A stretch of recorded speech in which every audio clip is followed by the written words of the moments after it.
Today, I will be reacting to every single world record in Mario Kart 8 Deluxe 200cc time trials. Last time we did 150cc and you guys all really seemed to enjoy it, but that is only half of what this game has to offer. We're gonna see some even crazier things today, and most of it will be new to me too, since the strategies are completely different. And this is my plea to Nintendo to please add 200cc to Mario Kart World. Because while it's not my main game mode, I'm so glad it exists and it highlights so many amazing things in this game. Now, since I'm not an expert on 200cc, I consulted some of my pro Mario Kart player friends, so thank you to everyone here for helping to make this video more interesting. Leave a comment if I end up missing anything cool, and let me know your favorite 200cc shortcut or strategy. Let's go! Today we are reacting to world records again, this time 200cc. This is not my strong suit. I am not an expert on this, but this is just a reaction. And plus, I have a lot of things that I can explain, and I'll be sharing some really cool fun facts as we go, because I actually asked a bunch of pro players before we started. Here's all the people who responded to me, so thank you for everything that you told me. I will try my best to share all of this amazing knowledge. So starting off, we have Mario Kart Stadium by Genswa. That wall hit helps you get around the corner a little faster. And here, this part's really cool. I actually know about this. This is one of the few things that I actually know about. Look at that, that's crazy! So that was discovered to be faster by Pi, who got the record, but then Genswa beat him, so get wrecked. Okay, so now, oh, no wall hit there, interesting.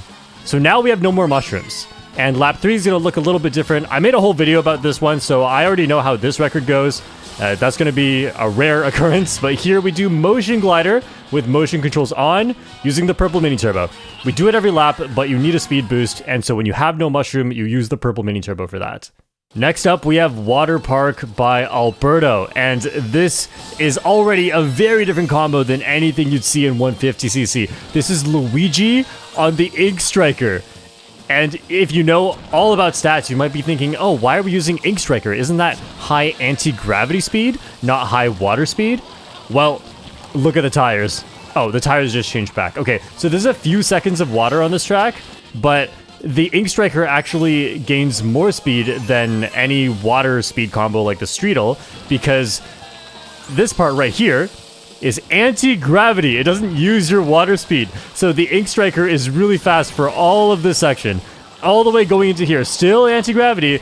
Now it's water speed for just a few seconds, and we are out again. So yeah, really silly that Water Park is mostly ground and anti-gravity. Also, those stairs are really inconsistent. That's one thing I know about this track. Yeah, not tricking into the water. We saw that a lot in the 150cc world records, but drifting into water is typically better because the trick boost is not very strong when you're going into water.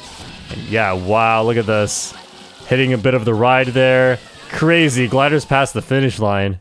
Sweet Sweet Canyon by Technical. And now we have Yoshi Bitty Buggy. So we've seen 3 different records with 3 different combos so far, and get used to it, because this is not like 150cc where almost everything is Yoshi Bitty Buggy.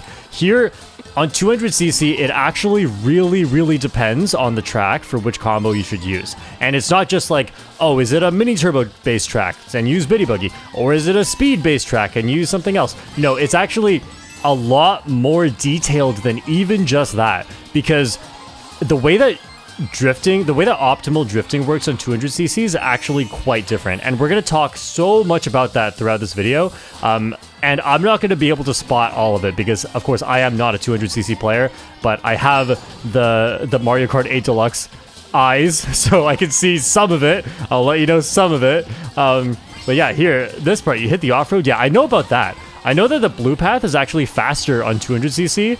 I think we go pink path on lap 1 for the coins. Otherwise, we're not getting to 10 coins. But then blue path on lap 2 and 3, I believe. So let's see which path Technical takes here. Yep, blue path again. Okay, yeah. So I think it's just because you can take that little shortcut on 200cc, and you cannot do this on 150. Look at that. Not even losing speed in the off-road. And not even tricking off the final glider, you fly so far. Excuse me, I meant to say trick ramp there. Alright, we have Kamek on the Mach 8. Alberto's record on Thwomp Ruins. So far, 4 records, 4 different combos, and this actually shares stats with the Ink Striker. So why we're using Mach 8 here, it has maximum anti-gravity speed. So this section right here, all anti-gravity, and we're still using the rollers though, not leaf tires. So one thing... Oh, that's a really interesting... Oh, the Genswa glider! I forgot about it! There's so much to talk about. Wow, we skipped the ramp there too? That's a really cool way to take that shortcut. Okay, nice little purple mini turbo. Man, I'm not gonna have any time to talk about drifting here. Okay, these stairs are super duper annoying. When stairs are not coded as a ramp and they're coded as literal stairs, they make you bump a whole bunch and it's like really bad. Yeah, not tricking off any of that and then doing a little Genswa glider there. That's so cool. Wow, we don't even have a mushroom boost on the second part of the grass. Should we take the middle section here? It's not even open yet! We're going so fast on 200. Wow. I'm so not used to this. This is so cool. Can we get a third Genswa glider? Nice. Whoa, all the way off the track. All right, Mario Circuit by this Japanese player. Loaded. And I apologize, I will not be saying the Japanese names because I can't pronounce them, but yeah, we have Google to thank for that. And we're using the cow! We're playing Mario Kart World! Okay, so that is a 5th different combo in 5 tracks. That is crazy. This is one really cool thing about 200cc. So let me explain what I meant by that a little bit more. Why are we using so many different combos? So it's not just about the stats that matter on each track, you know, anti-gravity speed or whatnot. Like we're using Mach 8 again, slim tires. They both have max anti-gravity speed. The reason why there's these minute differences is partially because of the drifting on 200cc. On 200cc, if you watch the character's head and their arms, they don't move very much. Like on 150cc, there's a lot of soft drifting. I talked about how Vincent is incredible at that with the wiggle drifting. It's super important to optimize, but on 200cc, it's almost the opposite. You don't want to move the left stick too much because every time you do, it counts as steering. And steering makes you lose speed, and it makes you lose more speed on 200cc than 150cc. Also, you don't need to charge your mini turbos as much because they don't matter as much on 200. So yeah, this track having very shallow turns, you can see why we're using such a fast combo. This is Toad Harbor by Nanu, and look at this, we have another different combo. We have almost the highest speed stat.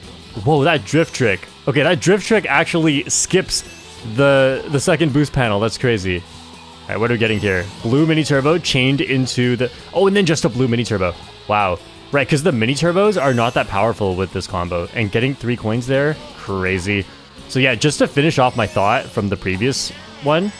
Yeah, so another reason why we pick so many different combos is because since you're not really too focused on soft drifting, you can't always get a really good mini turbo. So a lot of the combos, I think, are just picked based on like the natural severity of the turn. What mini turbo can you get? And if you're barely at the next stage, like from blue to orange, then you pick a combo with a better mini turbo. And if you're not like not even close, you can pick one with higher speed instead. And wow, that's a crazy mushroom spot. This is so different from 150 because we're using so many speed-based combos, and the meta, the driving meta is so different. Like, you play differently. Even if you were on 150cc, you would see a lot of strategies that look more similar to this, but we just never see those in world records because 150cc is so optimal for mini turbo. And that little air time to charge the mini turbo in midair, that was really cool. Oh, no mushroom? Shroomless, nice. Twisted Mansion by Grace, and we are seeing another different combo, this time on the Yoshi bike, which is inward drift. We didn't see a single inward drifting style world record in all of 150cc. Toad's Turnpike can almost do it, but not quite. Now, on 200cc, there are actually several. And is it really not worth it to go for all those coins? That's crazy. The tiny time saves and like picking where to get coins. Yeah, so this glider landing is the reason actually why, and that little shortcut too, is why we use inward drift on this track. Because otherwise you can't take that landing well. And that's something really important that you have to remember, is that when you drift with outward drift, which is most of the vehicles, you start by curving wide. And if you have to curve out and then come back in, that counts as steering and you slow down. And coming from a glider this fast, it's not very good. It's not good for outward drift, I mean. For inward drift though, the turn starts when you're facing forward, so you won't get that swing to the outside, which is why that this combo works a lot better for that glider landing. Really crazy stuff. Like, it's a lot of these tiny little details really matter on 200cc because you're going so fast, and any slight deviation from the perfect line loses so much time. Look at that. That's such a good landing. Yeah, that is so tough. I played this track a few times on 200cc with outward drift. Every time I land from the glider, I have to brake drift. Shy Guy Falls by Army. Army is a huge legend in Mario Kart 8 Deluxe, but an even bigger legend in 200cc than 150cc. Army is incredible at so many different tracks. And by the way, we're seeing another different combo. We've already seen Luigi Ink Striker, but we have not seen the Crimson Slim tires with it. On Water Park, it was with Roller. And so the slim tires, that's something you're going to see a lot on 200cc. Wait, let's see this shortcut. Shroomless right onto the ramp. You can hop so early there. Oh, do you see the weight? Okay, that mini turbo, if you mini turbo right after going off of a ramp, it actually changes your direction, like changes your momentum, and that really helps right there. So even though we're not getting trick boost, we're not charging mini turbos off of the ramps, as it turns out, just taking optimal lines, like the fastest path through the track, is way more important on 200cc. So we're going to see this right here. That mini turbo, see how it like launches Luigi forward a little bit? If you held that drift, mushroomed through, and got like a, I don't know, orange or purple mini turbo, you might feel like that's faster, but it's actually not. The mini turbos are just simply not important enough on 200cc. And often we're going to see not tricking off of ramps, partially because of turns that are coming up afterwards, and partially because trick boosts are just not worth enough, you know? The speed boosts don't matter enough. You just want to take the optimal line through the course. Look at that. That is so incredible. My 150cc brain cannot comprehend how all of this is faster than mini turbos. I think I'm just going to stop mentioning it at this point. We have another completely different combo that we haven't seen yet. This is Sunshine Airport by Alberto. Alberto the legend, the greatest of all time. We've already seen 3 records from him. And see that drift off of the ramp? Another one right there. We just saw 2 in a row. So common in 200cc. If there's a turn coming up after a ramp, you do not trick because it will just launch you into a wall. Or if it doesn't, you'll have to brake drift. So in case you're new to Mario Kart 8 Deluxe, brake drifting is when you hit B while braking, and it slows you down during your turn to help you take some of these turns better. Super duper crucial on 200cc. We're going to especially see that on Rainbow Road. But yeah, that's something you want to avoid as much as possible, obviously, because it does slow you down. It is crucial sometimes, you have to do it, and if you listen very carefully, when you hear the squeaky sound, then that's how you know that they're brake drifting. But I don't know, like, there may not even be a single brake drift on this entire track, and that's how optimized these are. And by the way, this was Alberto's first ever world record. Okay, not the one you're watching right now, but the Sunshine Airport 200cc was Alberto's first ever world record in Mario Kart 8 Deluxe, and that's incredible. This is where the legend was born, and he still says to this day that this is his favorite track. Amazing. I love Sunshine Airport too. Alright. It's just so incredible watching some of these drifts. Like, see the way the mini turbos just come out? And he's not even wiggle drifting. Dolphin Shoals by Alberto. And this one uses the Streetle, because the Streetle has very high traction and water speed. And on 150cc, I would say the main benefit of the Streetle on Dolphin Shoals is the water speed. On 200cc, honestly, it might be the traction, because there's that one turn that we just went through a second ago. I'll mention it again on the next lap. But traction is so important on 200cc, and sometimes so is the handling stats. Oh, motion glider? Nice. Oh, you don't even need a mushroom for that, by the way, but yeah. So right here, this turn right here, and also the next sharp turn coming up. Right here, this one, without the traction stat, you actually slip so much and lose so much time on 200cc, because if you think about 200cc as just like 150cc but faster, then you're actually not thinking about it correctly, because that's not exactly how it is. There are certain things like how much speed do you lose by doing stuff like turning and going through slippery road, and you think about the base speed you require to drift, like you will lose so much speed here because the game just keeps slowing you down and down and down. Where on 150cc it doesn't do that because by that time, like, the turn's not that sharp on 150. So on 200, you really have to make up for that, and the traction stat is one really important way to make up for that difference, and that's part of why we see so many different combos on 200. Electrodrome by Alberto, and this was such a legendary discovery. All right, let's see it right here. So it was Jenswat that discovered this, I believe, and then Alberto ended up improving the record. I don't know if it happens on lap 1 and 2, but we're just gonna have to be prepared for it.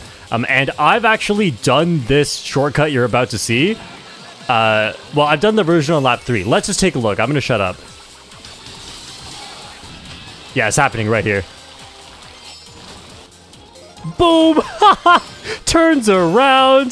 That's so silly. So let me explain that. I'm pretty sure it doesn't happen on lap 2. So that is called a Jenswa glider, where you motion glider with motion controls into a ramp, and it just launches you. It just launches you. It's crazy. And then Alberto clips a precise pixel on the wall, and it turns him around so he can keep going. And then here's how the shortcut used to look. They used to do that on all 3 laps, which also looks really funky on its own, right? You would never see something like that on 150cc, but the turn is so sharp that charging a mini turbo through that is not worth it, apparently. And the reason why Alberto doesn't go for that same thing again on lap 2 is because it's just so tough. Like, it's almost impossible. Like, we might see 3 for 3 one day, but okay, check this out. This is the lap 3 version. This is the one I've done before. So you finish backwards into the finish line, and that's the first one that got discovered. But obviously you cannot keep going after that, so it was a lap 3 exclusive technique.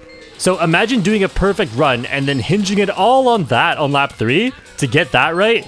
But then now we have like this 1 in a million thing you have to do on lap 1 as well, which is so crazy. This is one of the craziest records in the entire game, and it could still be improved, according to Alberto, by about 1.2 seconds if we just got it on all 3 laps.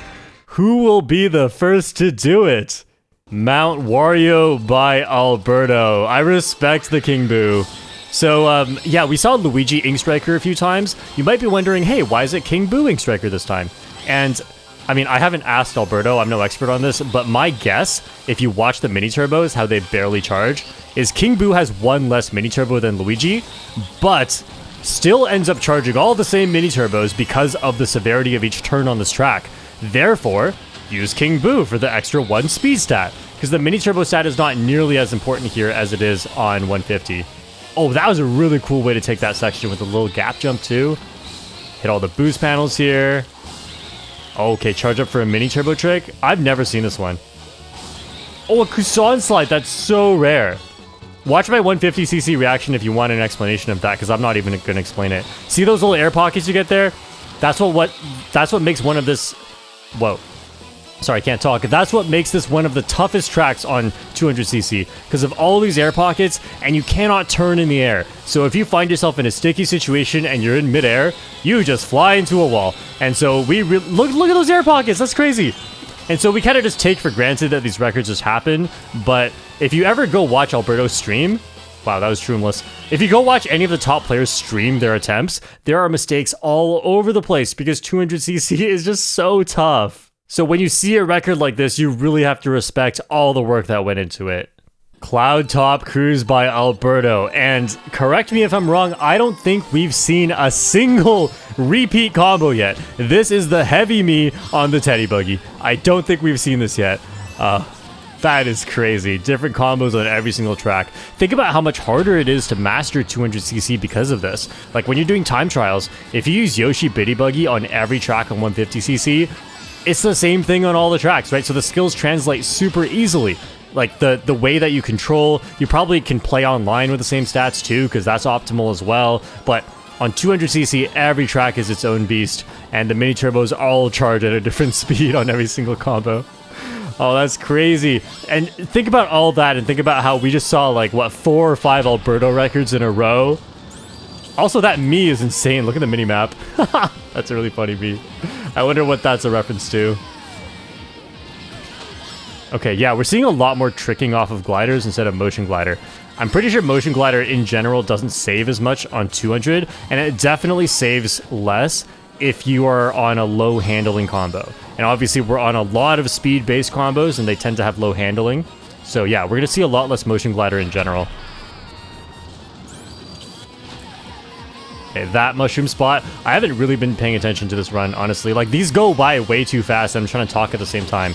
This is kind of how I feel when I play 200cc online as well. I can hardly talk, I can't think about anything. What? What was that? Okay, I do want to rewatch that for a sec, because I just went into shock after not seeing 2 tricks. A delayed trick? Oh! What? I think that was a delayed trick. So when you're in your trick animation, you cannot get the boost. And so I think he delayed the trick off the first leaf, hit the second leaf, and got off the second leaf before the trick boost could come out, and then could land in a trick boost and chain a mini turbo right after the trick boost. That's something you almost never see. Trick boost into mini turbo with no gap in between. That is a really creative way to use the leaves there. Bone Dry Dunes by Panda. Another different combo. This isn't even Luigi. Like, Ludwig has similar to Luigi stats? Holy. That is huge. Yeah, Ludwig is similar to Luigi stats, but actually shares stats with Mario, so this is technically different. Has a slightly different handling stat. I wonder if there's a reason for that. Okay, wow. This is one of the toughest tracks in the game on 200 for sure. Land early? Yep. Otherwise you can't take this turn properly. It's kind of like the Twisted Mansion thing, where the glider landing, because it forces you to face forward, it's really difficult to set up for a turn. You're gonna see a lot of these drifts, they set up so early. Do you see that? The last turn hadn't even ended, but we had to just start the next drift right away. Otherwise, you can't get the right alignment and you lose so much time. Right? But here, land super early and you can do it. However, on Twisted Mansion, there was just no time, so you had to use inward drift on that track. I imagine inward drift on this track probably can't take these turns tight enough. Poor inward drift. It's good on 200cc when it's good, but when it's bad, it's really bad. Okay, so here, like, this turn, I can hardly even do this right on 150cc, and like getting it perfect, even with the bounces on 200, and then mushrooming late, wow. Bowser's Castle by Vincent. And this might be our first repeat combo. Luigi, Ink Striker, Crimson Slim. I think we've seen this before. And we're going to see lots of combos like this, obviously. But, like, yeah, I'm loving the character, vehicle, and tire diversity. It's so nice to see, like, the actual full range of Mario Kart 8 Deluxe. And some tracks really... The trick afterwards, too! Whoa! I forgot about that shortcut. You can do that on 150, but it's so underwhelming. And wow, that turn is too sharp. You have to go around there. Not tricking on any of this. Wow, that's such precise lines. Okay, I don't know if we're gonna get that gap jump shortcut again on a different lap. Holy, do you see that? Are we doing it again? Is the cycle correct? There's no cycle, you just do it. The road wasn't even facing up, you just do it. I guess you couldn't get a trick there, but... Okay, and then here, it's a very interesting mini turbo because we're still in a purple mini turbo boost. I wonder why that is. Wow, these drifts are so precise, and that ball, that's got to be a pace lock. Like, if you're not fast enough, you just run into it. Again, wow. That's some incredible stuff. Imagine being the first person to discover that that's faster. Must be such a good feeling. Yeah, orange mini turbo there, get the trick. Because we don't want the boost into the next lap. Rainbow Road by Technical. Another different combo, of course. So here, a high handling stat is actually really important. And I think I'm going to do some rewinds on this track because this, yeah, look at that. Look at that. Well, we're going to see it again on lap 2 and 3. That turn is almost impossible. Like, I don't mean it's so hard. I mean, it is literally almost impossible to do that turn at that speed because it's almost physically impossible to stay on the track. That is wild. Okay, here, this is really cool too. I've seen this record before. That hop, I believe it's that hop right there. I can't be 100% sure, but I believe that's a motion hop where you have to turn on motion controls and swing your controller to the left as you hop, and you actually get a slightly better hop to the left there, and it helps you, like, yeah, there are 2 super sharp turns on this track, and it's, okay, mushroom right there. Yeah, it is so crazy, this world record. This looks so fun too if you're good at it. But yeah, like, look at the brake drifting here, it's so precise, and then almost falls off the left, almost falls off the right, and then here, look at the heavy brake drifting into starting, that's probably a motion hop maybe that was the motion hop. Yeah, and then like starting the drift before the turn's even over to line up for the next one, and then almost falling off the track anyway. Man, there's just so much happening in so little time, and I just don't have enough time to talk about it. And a whole other thing I didn't even talk about yet is like getting orange mini turbos instead of purple mini turbos a lot of the time. Yeah, I'm gonna mention that more because I haven't even been paying attention to that. Moo Moo Meadows by Albert and not Alberto. Put some respect on Albert's name. We got the cow. We're playing Mario Kart World. So this is basically the max speed combo again, except for the slim tires. And that little hop onto the grass was interesting. Oh, wow. A little slip drift? Like, get the little air pocket and then just start the drift. That's so cool. That's like landing from a drift, but you didn't even see a cow go into the air. All right, we're at 10 coins now. Dodge the cows. It's so nice that the cow Mii, like the Miis in general, can be optimal on 200cc. So, Moo Moo, the cow, of all characters, gets a world record on their own track. That's so funny. Not even a real character in this game. And this Mii suit didn't even exist until like a year and a half ago in the Wave 6 DLC where Nintendo added the cow. Amazing stuff. Yeah, not even tricking off that because you want the perfect line. Oh, that's our first track with under a minute. GBA Mario Circuit by Stair. So this track has some huge history to it. There's a whole video about it if you want to check it out, but yeah, I gotta go back, sorry. I'm so sorry. What is this? Just no mini turbo. Just drift and stop drifting.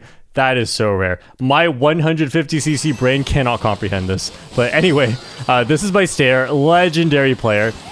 This track hits 1,000 days with the record unbroken by Stair, like before the balance patch. And it even lasted past the balance patch, where like the Wave 4 balance patch where a bunch of vehicles got buffed.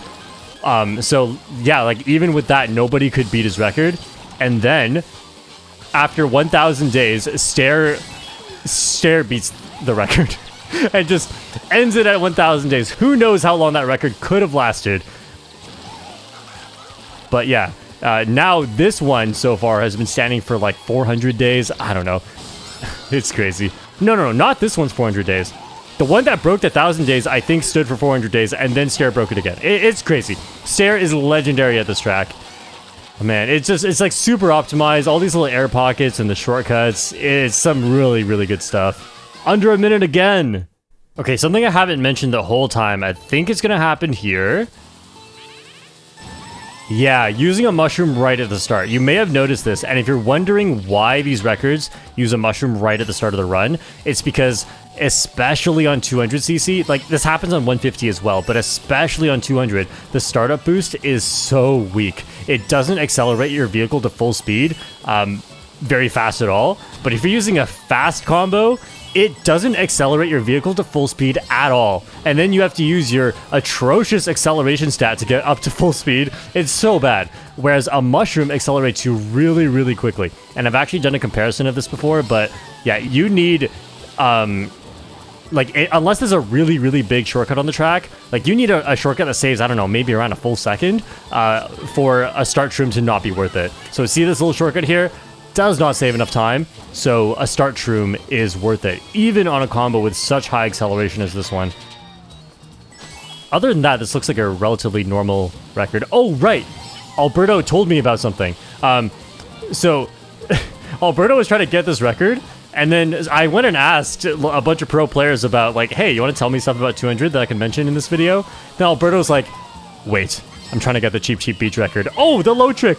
That was so cool. But yeah, congrats to Alberto for getting this before I made the video. Toad's Turnpike by this Japanese player. Yuzu. And we're gonna actually watch this record twice. Okay, but I'll explain why. There's a good reason. Look at this. Look at that. Oh, how do they do it? I don't know. You can't even see your character anymore. And then swing to the left here because of inward drift. And then look at this. Oh, they're gonna touch it. Nope, nope, nope, nope, nope. And then Wario's ear has officially come off of his head. Wow. And then see how precise you have to be to get those 2 coins and dodge the car. And then look at this. That is insane stuff. And then this. Yeah, just like using up all the mushrooms at once to chain all the boosts. That is crazy. The little hitbox, like, imagine how many runs get lost to Wario clipping his ear. Whoa! That's even more precise than lap 1. Okay, so the reason we're going to watch this record twice, actually, is because we're going to watch a different record right after this. Right now, what you're seeing is the world record, but with an asterisk. Because there was actually a run done that was faster than this one, but we no longer consider it the world record. And it's because of Nintendo. Holy, that was really close. This is the Mario Kart World Record website. We are on Toad's Turnpike, and if we scroll down to the bottom, you can see on 2023, July 12th, version 2.4.0 stat balance patch released. Now, this should have been a good thing because a bunch of vehicles got buffed and nothing got nerfed. However, due to the acceleration bug, the world record on this category became likely unbeatable. Look at this. Alphabet Soup set a 111.977. And now we have a 112.049 as the new world record because people still want to optimize and practice this track, but it's just like even Alphabet Soup couldn't beat that time anymore because of a glitch in the game, and now this record is probably impossible to beat. So let's actually go watch this old record. I mean, technically, it's not an old record. If you want to call this the current world record, you can, honestly. And this is what's so weird. This is called the acceleration bug. And I'm going to try my best to explain this, but I'm not like an expert on this. I'm not super well versed in it. However, Pi did a good job of explaining it to me. So this record is faster before the vehicles got buffed because something to do with the way that they changed the speed and mini turbo stats of the metal tires made it so that now when you do something like release a mini turbo or hit a coin or get like you're using a boost panel, like anything that brings your speed from like a speed boost down to regular speed will actually decelerate you past your regular speed all the way till you're slower. And it didn't used to do this. Well, it kind of used to do this, but it wasn't as big of a deal. And now it's doing this to a massive degree, and several tracks have their world records literally unbeatable. And so we're in a super weird situation where people still want to beat records, but like we can't downgrade the version of the game. So we're just stuck with records that are slower than this, right? We passed the 112 second barrier, and now we're just back to 112. Thanks, Nintendo. Now, you probably want to see what the acceleration bug actually looks like. So here is Alphabet Soup on Toad's Turnpike. This is from after the Wave 5 balance change, and the Ghost is from after the Wave 4 balance change. So we have acceleration bug on the regular one, and the Ghost does not have the acceleration bug. So let's see what happens. Everything's going exactly the same, except after the purple mini turbo comes out, the Ghost starts to pull ahead. This is because the speed boost took both Warios to above their top speed, and then they had to decelerate every single frame. However, the bug is that the current Wario decelerated to below his top speed, and his acceleration stat is so bad that it takes him a while to catch up. And you can imagine if this happens on just the very first turn of this track, how much time do you lose over the entire run? It's not just a slight disadvantage, the old record is actually unbeatable. And it also looks like after each of these coin boosts, we lose a little bit more time as well. This is an insane difference that you cannot catch up to. And this did not exist before the Wave 5 balance update. And if we look very closely, the new stats on the metal tires actually give a slightly longer mini turbo. because they have a higher mini turbo stat. So you'd think they should be better, but because of the acceleration bug, they are actually worse. So Pi actually has a whole video about this that he released on the Mario Kart 8 Deluxe World Records channel. If you want a full explanation of how it works, why it happens, and how it could get fixed, then you can go check out that video. But for now, we just have this huge problem. So Nintendo, if you're listening, please fix this. And Pi told me to show this message from Jimmy. Nintendo could overhaul a bunch of the acceleration mechanics to fix this, but that's actually not necessary because it was working just fine before Wave 5 of the DLC. Right now, gold tires and metal tires share stats. So if Nintendo just reverted metal tires back to their stats from after the Wave 4 balance change, then this would completely solve the issue, because the tracks where this is happening are all using the metal tires. And practically speaking, the gold tires are still there if you'd like to use them, but they're just worse. And so time trialers can go back to trying to set the best times they can get with the metal tires without worrying about the fact that they will never be able to beat the fastest time that has ever been set. That is such an unfortunate situation to be put into as a time trialer, especially because Toad's Turnpike was one of the most optimized tracks in the game, and some runners definitely could have pushed that time even lower, but now they're not going to get a chance unless Nintendo fixes this. Panda, that's so mean. Why would you hold the top 2 spots? Now someone who would have been number 10 is now number 11. Why would you do this? Oh. Okay, for some reason we're looking at the transparent ghost here, and I don't know why. Anyway, so this is Dry Desert. The off-road tires and the street will give a lot of traction, but the off-road tires also give water speed. And this one's a really weird one with the off-road mechanics. Like, look at that. Like, we spent... Look at that! Mini turbo in the off-road. If you've watched the 150cc reaction, you know that mini turbo in the off-road is a big no-no. You lose a lot of speed, except when you don't. And like one of the biggest shortcuts in the entire game, entirely off-road, and you can take it shroomless? That's ridiculous. Thanks, Nintendo, for the really inconsistent off-road physics in this game. It makes for some cool shortcuts, but this is a really tough one to get just right, because any of these times that you touch the off-road, you could just lose a bunch of your speed. And Panda's really good, so it doesn't happen to Panda. Amazing run. I can't imagine trying to do this category. Yeah, like, I ranked Dry Desert relatively low for online races, just as a track in general. But in time trials, 150 and 200cc, it's actually really interesting. I mean, I don't know if a lot of people like this, because this kind of looks luck-based at the end, but it's super interesting and makes for a really cool record. Donut Plains 3 by Jenswa. We're seeing Baby Daisy. This is the last record from before the balance update, where nowadays we consider Baby Mario to be better than Baby Daisy, but this record was set before that. And like, if you just watch the record, you can see why something like this didn't end up getting beaten, right? Like, this is, if you look at how many times Baby Daisy pops into the air, gets a perfect wall hit to wrap around the corner, another one, and remember, this is on 200cc while you're flying through the air. Incredible stuff. Like, if I had to guess, if you just made Jenswa play this track and get like a decent time over and over, I can imagine some of these are like 2 seconds off of the record just because of how precise this stuff is and how much time this stuff saves. Because, yeah, like, if you ever watch 150cc time trials versus 200, the 200s are way less precise, and it seems like there's a lot more luck involved. So something like this is so tough to beat. Royal Raceway by Vincent, and we're seeing the Crimson Slim tires again. They have a lot of speed. They're like a middle of the pack speed stat thing. Oh, nice little shortcut. Yeah, they have but they also have maximum handling.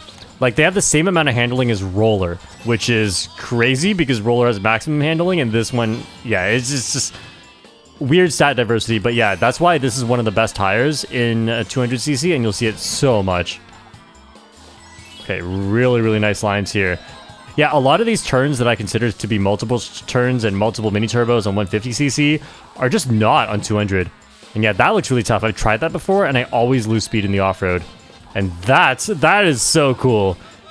Yeah, interesting that, like, it makes sense that the the ramp shortcut is not faster on 200 because you get so much airtime going into a turn. I can't imagine you can still take that turn well after doing the ramp. Like, I imagine it's easier to get onto that ramp, but yeah, with the boost panel and the trick boost, it's just not worth it. We're even brake drifting through that shortcut with the mini turbo. It looks like you need some really precise airtime to get that just right. And then here, yeah, this orange mini turbo, you actually can charge a purple mini turbo. I was gonna say this way earlier. You can charge a purple mini turbo there, but you don't, because otherwise you spend so much time at low speed, and you really want to accelerate to top speed as early as you can on 200cc. DK Jungle by legendary player F, who is the GOAT of Waluigi Stadium 150cc. I actually didn't know he had 200cc records. I never look at the 200cc records. I'm really curious how this shortcut here is done. Oh, wow, just completely... shroomless! Entirely, just completely hop over that. Okay, but we used a start shroom. So I wonder if we're going to use a mushroom for that on lap 2 and 3. But it looks really tough because you could easily just shoot into the air from the mushroom. That's the sort of thing where online I could definitely see the standard being to use smart steering there to stay on the glider. But I don't know. I have no idea what I'm talking about when it comes to 200cc online strats. Wow, we stay on and get no trick? Is that no trick on purpose? It almost looks like the trick just like wouldn't come out. And yeah, that orange mini turbo right there, you could definitely charge it to purple, but when you steer, and especially when you brake drift and you go around sharp turns on 200cc, you lose so much speed, way more than you do proportionally on 150. So that's why we often don't go for the purple mini turbo, even though we could. Instead, just get orange, and you spend more time at your top speed, right? You spend less time at the really low speed. That's a really cool little orange mini turbo charge right there. Yeah, super early orange mini turbo. Little motion glider. Wow, no trick off the ending because you get more airtime when you trick. Wario Stadium by Pi. Now, Wario Stadium on 150cc, I have to say, looks like one of the toughest ones. However, on 200cc, like, the ground is relatively flat. Yes, there's a lot of tech, but I feel like a lot of the toughest tracks on 200cc must be the ones where there's a lot of airtime and you just, like, you know, you're bouncing around and you can't do anything about it. Oh, these cap jumps are huge. Wow, that looks really precise. Oh yeah, interesting strategy. Yeah, this doesn't look as complicated as the strategies on 150. This, I mean, it's definitely a really, really tough track. Like, look at the way you fit between the fences there. But it doesn't look, you know, it doesn't look too out of the ordinary for a 200cc track. Which is interesting, because, like, usually 200cc, you'd think it makes the hardest tracks harder. But sometimes it just randomly makes some of the not too hard tracks into extremely, extremely difficult. Piranha Plant Slide is one I can think of that's like that because of the airtime. Yeah, that's another like orange mini turbo instead of purple. Right there too. Just get it as soon as possible. Such a huge common theme on 200cc. And why you just fly past the second thing? Huge gap jump. This is wild. Imagine driving a full 3 laps of this online like this. Crazy stuff. I could never. Not with Mario Kart World coming out so soon. Sherbet Land by Alberto. We're using a really high traction combo. I think this is the first time we've seen the Koopa Clown. But the Koopa Clown I know is used a lot on 200cc because the traction is so high. Okay, you really need a trained eye for this. If you play a lot of Mario Kart 8 Deluxe, you can actually tell that this vehicle is almost not slipping at all.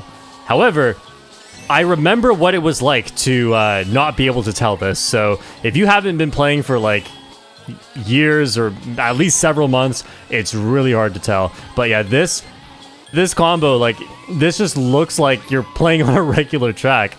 Slipping is so bad on 200cc because not only do you lose your direction, and then like your speed boost accelerates you slower as well, and you also just go slower.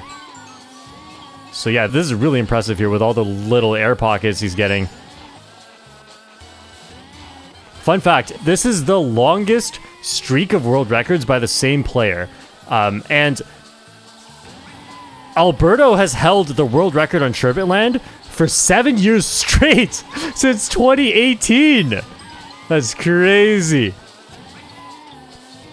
but it only rivals the stat on 3DS Rainbow Road, which we'll get to when we get to it, because that's a really fun one as well. Okay, I was going to be really surprised by seeing the W25 silver arrow here. However, I was told that the reason why this is used here is because it's just way easier to take the xylophone section and get those 2 coins right there. So right here, like, apparently the fact that it's really long makes this section easier, and I have no clue why that is. I don't time trial this track, I couldn't tell you. All I know is that it makes things better. And this is actually, typically you consider this a suboptimal vehicle combo, because there are other combos with either, there are other vehicles that either have 1 more speed or they have 1 more mini turbo with no other downside. However, very, very rarely in this game does hitbox become, like, the shape of the vehicle becomes the deciding factor for why it's the best. Okay, also, where are we using the mushrooms? I don't remember seeing one on the shortcut. Yeah, what is this? Wait, where are we using the mushrooms? We've already used 2. There must have been a start shroom. Oh, right there? Really? That's so interesting. I don't know. 200cc just boggles my mind sometimes. Why is that faster? My guess is, like, just in general, turning on 200cc is bad. Try not to turn. Try not to turn too sharply. And if you do, and you can help it, use a mushroom, because you'll go at full speed. Yoshi Valley by Alberto. Of course, Yoshi on Yoshi Valley. And is this the first time we've seen the pipe frame? Because I know the pipe frame holds a lot of world records on 200cc for the DLC tracks. And I think I know the reason why. Because the pipe frame is... it's probably, like, the best one. It's the best vehicle on tracks where there's no glider, no anti-gravity, no water. It's just ground all the way through, which Yoshi Valley is. And so it's actually just Teddy Buggy stats, except it has more handling and more acceleration, both of which are much more important stats on 200cc than 150cc. And in fact, on 150cc, the fact that Teddy Buggy has lower handling sometimes is a good thing, because it means you can hold sharp on the stick and still charge your mini turbo fast without turning too sharply. Whereas on, okay, that's a really weird way to take that shortcut. But yeah, on 200cc, the handling is much more important for taking sharper turns, and you don't even, like, drift that sharply all the time. Okay, nice little mini turbo trick. Starting that drift so early. I'm not sure, that might have been some brake drifting. Wow, barely dodges the egg. How does this shortcut even work here? Earliest mushroom of all time, and then uses the mini turbo in midair, just like on Shy Guy Falls, to launch forward. I think if you don't do that, you'll actually launch to the side. And yeah, you'll charge an orange mini turbo, but it's not worth it, because again, on 200cc, taking the fastest line is almost always better than getting a faster speed boost. Tick-Tock Clock by Army, and we see another pipe frame. And again, we're not taking the glider on this track, right? So it's just ground all the way through. No anti-gravity, no water. Wow, that's a crazy way to take that beginning section. Just like flying through the air. Okay, so I didn't know about that, but I know about the ending. The ending on 150 is like dependent on the clock hand, but on 200cc, there's no cycle. Watch this. You just hop it. And that's way harder than it looks. I mean, it probably already looks tough, but...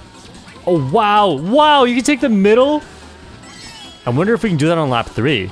Yeah, on 150cc, that is also cycle dependent, and you can only do it on lap 1 and lap 3. But yeah, like, can we do all of this on 200cc every lap? Oh, this one doesn't need the mushroom, because the clock hand is there, so I guess it still is cycle-based. What are we doing here? The middle again. That almost looked the same as lap 2. This is nuts. Imagine discovering this stuff and, like, planning it out for the first time, because like, you know, it depends on how fast you're going. So until the players were really good at this track, a lot of these were not even possible. Wow, the trick boost too. Nice. That's such a cool record. Piranha Plant Slide by Pi. This, I mentioned earlier, is one of the most disliked tracks to time trial on 200cc. Because look at these bumps. it's already tough to play on 150, but imagine getting all these bumps just right without, because remember, every time you fly into the air, you cannot control the direction that you go. Whatever direction you were already going is the direction that you are set to go on as soon as you're in the air. So yeah, this is really impressive, and Pi just loves this track. 150 and 200cc. And Pi is actually 0.6 seconds approximately ahead of second place on this track, which is a huge lead, but not the biggest lead, which we'll talk about later. Someone else has a really, really big lead on a different track. Oh man, this is really cool. It's so precise, and I haven't driven this on 200cc recently, but my lines on 150cc don't even look as natural as this. Alright, so no start shroom here, saving the mushroom for the shortcut there. The final turn is incredibly difficult to take online without a mushroom. And that's actually one of the spots that's almost impossible to outrun a blue shell, because you can outrun blue shells on 200cc on a lot of tracks, and sometimes just some sections of some tracks. Piranha Plant Slide, you can. It's tough, but you can. Pretty much until the end there. And then I think you still can, but it's almost impossible. So yeah, this mushroom saves so much instead of having to take two really, really sharp turns. Grumble Volcano by Pi. So Pi actually told me a little bit about this one. He said that, so I was already talking about Piranha Plant Slide being luck-based and you keep flying into the air. Apparently Grumble Volcano is one of the worst offenders of this. And yeah, like even when I drive this on 150, just this section right here, see how he keeps flying into the air just a little bit? It's really, really bad. This section too keeps going into the air, and you can use it to your advantage to charge mini turbos better. But remember, if you're not set on the perfect line, you will shoot in the direction you're already going, and it is really, really bad. So Pi told me that, so this record being a 121.0, almost a 121.1, he said that his best sum of 3 laps, like his best lap 1 plus best lap 2 plus best lap 3, together is a 120.3. That is 0.7, 0.8 seconds faster than this. And that is, like, in general, that is unheard of, that you could be that much faster, and not, like, you could be that much faster in theory, but never be able to piece it together for a full run, right? Like, my Hyrule Circuit 150cc, my fastest sum of splits versus my best time is like a 0.2 difference. It's not that big. So yeah, this is insane for an even faster time to have an even bigger time differential. Yeah, this just looks horrible to speedrun. Nice job, Pi, but I would never wish Grumble Volcano 200 on my worst enemy. N64 Rainbow Road by Quartz. This one's one of my favorite ones. I've actually seen this one a lot before, and it just looks really impressive. Alright, yeah, mostly driving in a straight line here. Super fast anti-gravity speed combo. And I think there's a... Getting those 2 coins is really tough. And that's why we need the Mach 8. The Mach 8 shares stats with the Ink Striker, but you actually need the Mach 8 to get the coins there. And I think the Mach 8 can hang further off the edge, so it's actually just a bit more optimal. Look at those 2 coins again. See why I like this world record? Like, I haven't seen a lot of 200cc world records, but this one, come on. Look at that, barely grabbing the coins and then hanging off the edge on every single turn. Okay, that one could have been closer to the edge, I think. And here, look at, wow. Wow, releasing the, what? That's crazy. Under a minute too. I could never do this one. Such a simple track, but I don't think I could ever do that. Yoshi Circuit 200cc. I actually have a 117 on this one. This one's by Army. Obviously, 117 is not that impressive, I guess, but I learned the strats here, so I could tell you a little bit about it. And basically, Army does every single thing a lot better than me, and that's why Army is faster than me. Okay, so yeah, there's a few luck-based elements on this track, and it's actually really, really stupid one of them. Wow, nice little corner cut right there. I'm actually going to mention it a little bit later on lap 2. So the part where you go between the tires, holy, that was so impressive. Okay, also the left trick in the waterfall there, really, really important, so that you can get a better drift angle off the next turn. And that Piranha Plant will not bite you, unless you get unlucky. That's one thing I've learned about this track. And, like, I'm sure it's not just this track. We already know a lot of these tracks. Like, almost clipping the grass there is also possible on that final turn. That is such a cool double shortcut. I love that. It's actually pretty consistent if you don't try to cut off as much as the world record does. But yeah, here, okay, I want to mention the tires. The tire distance, Ewan, my friend Ewan told me this. The tire distance to get in between there.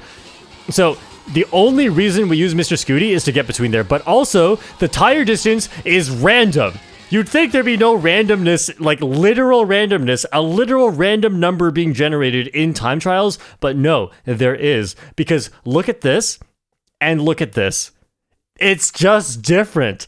So from the moment you start your run, you are either on an easy version or a difficult version of this track. And it just completely depends on luck. And you don't even know which version of the track you're playing until the end of lap 1. Oh, Nintendo, fix this too, please. Just make those two tires always far apart. That would make this track so much better. Excitebike Arena by this Japanese player. And I'm so curious what this is going to look like. Wow, just a lot of drifts. Okay. So, oh, no low trick. I thought that's what was going to happen. Wow, interesting. Orange mini turbo instead of purple, even though purple could easily have been charged. I guess it's not that interesting at this point. We already know how this goes. Wow, the low trick to get the other trick. Okay, that is really, really cool. And a drift here into orange mini turbo. This is like, I can't remember any of the stuff that's happening right now. Mini turbo trick. So yeah, this record is obviously, if you've seen it on 150cc, it's already really, really cool looking because of all the drifts and mini turbos. It's like, you know, Excitebike Arena is pretty boring, honestly, until you get to a really high level. Then it's really fun with all this cool stuff you can do. But yeah, like, wow. So one reason you want to do this, like, trick boosts are actually stronger. They make you go faster than mini turbos. However, if you're just going to spend a bunch of time in the air and get an orange mini turbo, that is faster. But if you're just going to get a blue mini turbo, it still could be faster than a trick, because being in the air longer makes you lose speed more. And tricking gives you airtime, because a trick is also a hop. Look at that! Exactly what I just talked about. No trick at the end, because if you did get a trick, I think you would just land past the finish line. And so the speed boost wouldn't matter anyway, so landing earlier is actually better, even though it looks so bad. Like, why aren't you in a trick boost? Well, because if you got the trick boost, you'd be past the finish line already. Dragon Driftway by Army. This is actually 0.4 seconds faster than second place, which is really impressive. Delayed trick right there. Orange mini turbo. Just get up to max speed as soon as you can. Another orange mini turbo. And no hop to do that shortcut. But that was a right air hop. I would be way more excited about this one if I hadn't already seen this before. And no trick off the first one, so you can get a trick off the third one. This track is like, wow, the mini turbo trick. I didn't know about that one. This track has so many particulars to it. Like, there's so many specific details that you would not be able to figure out on the spot. Like, you'd have to watch someone do all this stuff and be like, wow, that's just impressive that you were even able to figure this stuff out. Okay, let's see what happens here. Just a hop to get less airtime and then tricking off the final one. Yeah, I think the reason for that is you get less airtime, because obviously you could also just get one trick if you tricked off the first one, but I think you would just hop so high that it's not worth it. Because remember, tricking gives you airtime because it's a hop too. Okay, that is really cool. That right air hop on the gap jump in order to align better for the next turn. Nice little low trick. I used to time trial this one a little bit back when I was really bad at the game, and that shortcut, you'd be surprised. Just the final shortcut. This is, by the way, 200cc in general, but I'm just going to mention it for that final shortcut because that's where I really noticed it. If you don't align 100% perfectly, you can lose like half a second just taking that shortcut with a slightly suboptimal line. And the thing is, on 150cc, it's not that big of a deal because if you're not aligned perfectly, just correct your line. But on 200cc, you're already turning at the maximum sharpness, so you can't correct it. And that's part of what makes 200cc time trials so difficult. Mute City by Pi. This is the maximum anti-gravity speed combo. Obviously, the entire track is anti-gravity, and there's a lot of boost panels, so we don't really need the mini turbo stat here. I think we're going to see a lot more max speed combos later. But yeah, this is a really fun one. We're still at 0 coins. Skipping 2 boosters to get coins. Okay, this... Wow. I haven't seen this in so long. Holy. Okay. I'm gonna have to explain all of that on lap 2 now that I know what's going on, because I haven't seen this one in a long time, and it's always so impressive to me. Like, you know, most of this, really simple. Then when you get to the ending, so suddenly it's one of the toughest things you see in this game. Okay, more coins probably? Yeah, into the booster. So here, I'm gonna slow this down actually.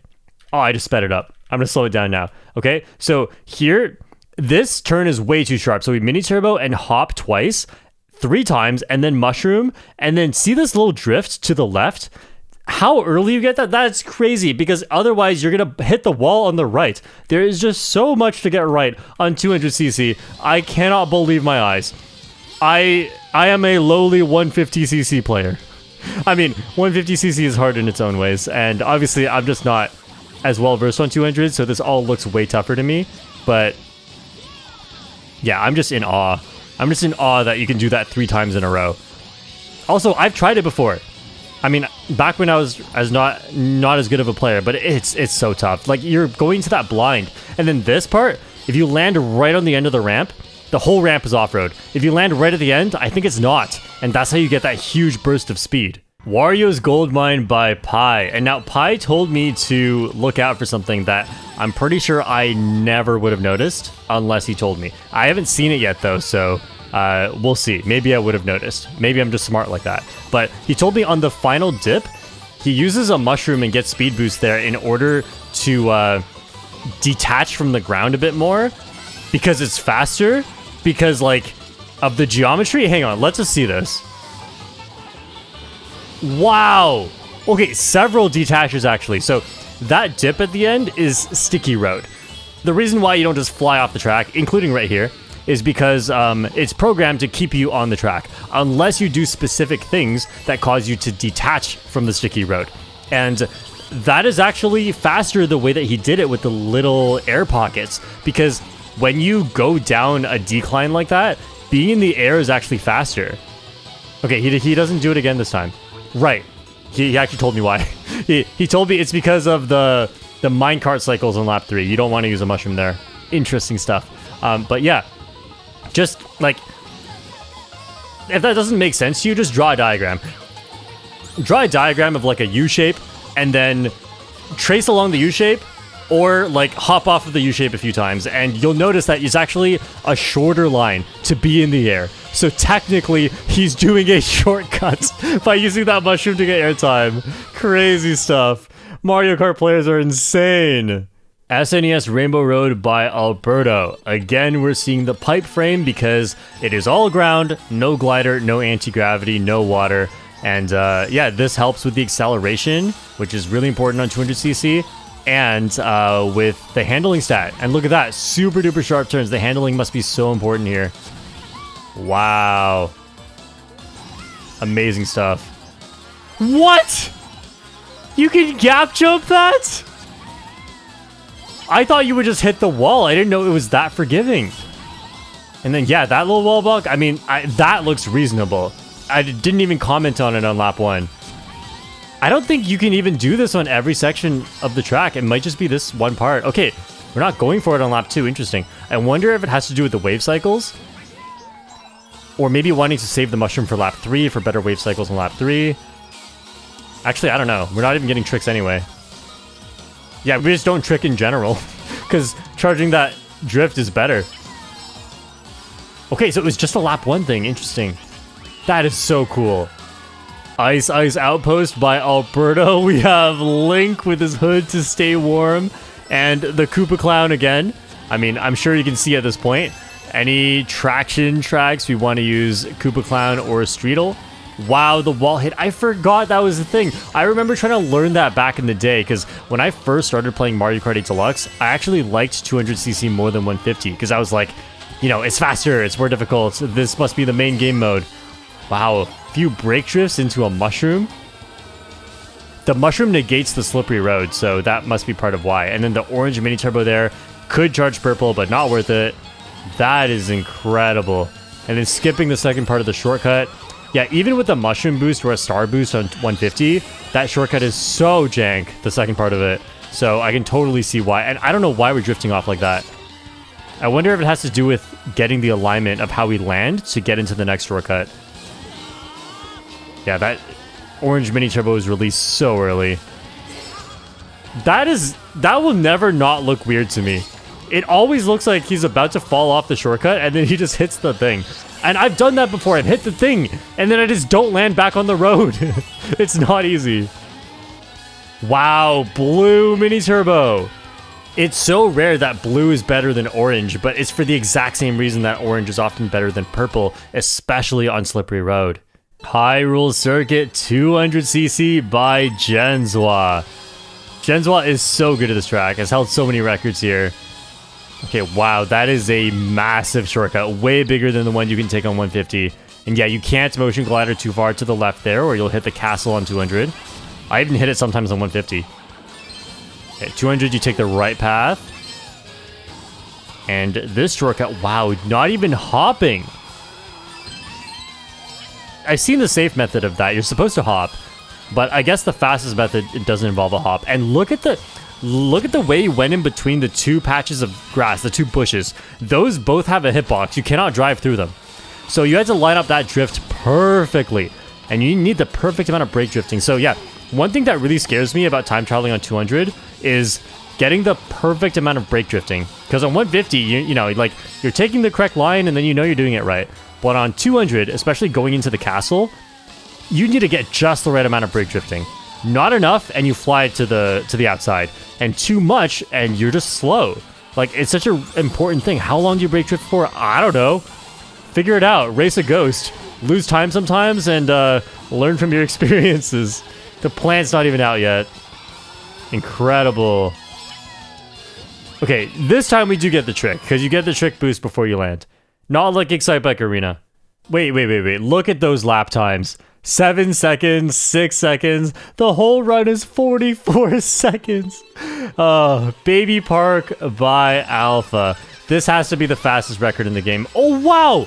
I want to rewatch that. I have to rewatch that. That was really, really cool.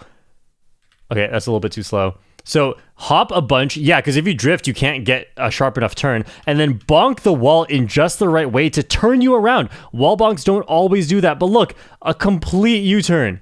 That is so cool. And then grab the coins. Are we even going to get to 10 coins this run? Oh, okay, we are. I was worried for a sec there. Okay, no more mushrooms already. Wow, just drifting through that. Because when you go off the little lip before the grass, it actually gives you airtime and you can skip some of the off-road. But that's really bad off-road. Like, what you're seeing here looks so easy, but it's so tough. You need, like, perfect soft drifting to get the mini turbo at just the right time. And then you need to not touch the grass by taking the perfect straight line through it. If you're even a little bit slow, you lose all your speed and your drift. Crazy stuff. Like, that looks so simple, but it is so impressive. Cheeseland by Genzwa. I am excited for this one. If you know, you know. If you've seen my videos, you know what you're about to see here. Hint, it's at the end of the track. Wow! That's shroomless. Drift off of here. Yep, the turn's too sharp. Wow, release that purple mini turbo so early. And you see the wave, like, on slippery road. On slippery road, like, Baby Daisy was literally going backwards for a second there during that boost. Because slippery road, like, just has weird properties, I guess. Holy! How are you not losing speed in all of this? That's crazy. So, yeah, Cheeseland, I've watched world record attempts, not just the world record. The amount of failures is nuts. Like, this is one of the toughest tracks on 200cc. And then this is tough too. Like, pretty much every section, especially with the slippery road and all, you're seeing something really difficult. This, like, everything I'm seeing here looks so tough to get just right, especially because anytime you touch the off-road, you could lose all of your speed. I feel like a lot of it must just be luck-based. But then, I'm gonna shut up. Just take a look for yourself.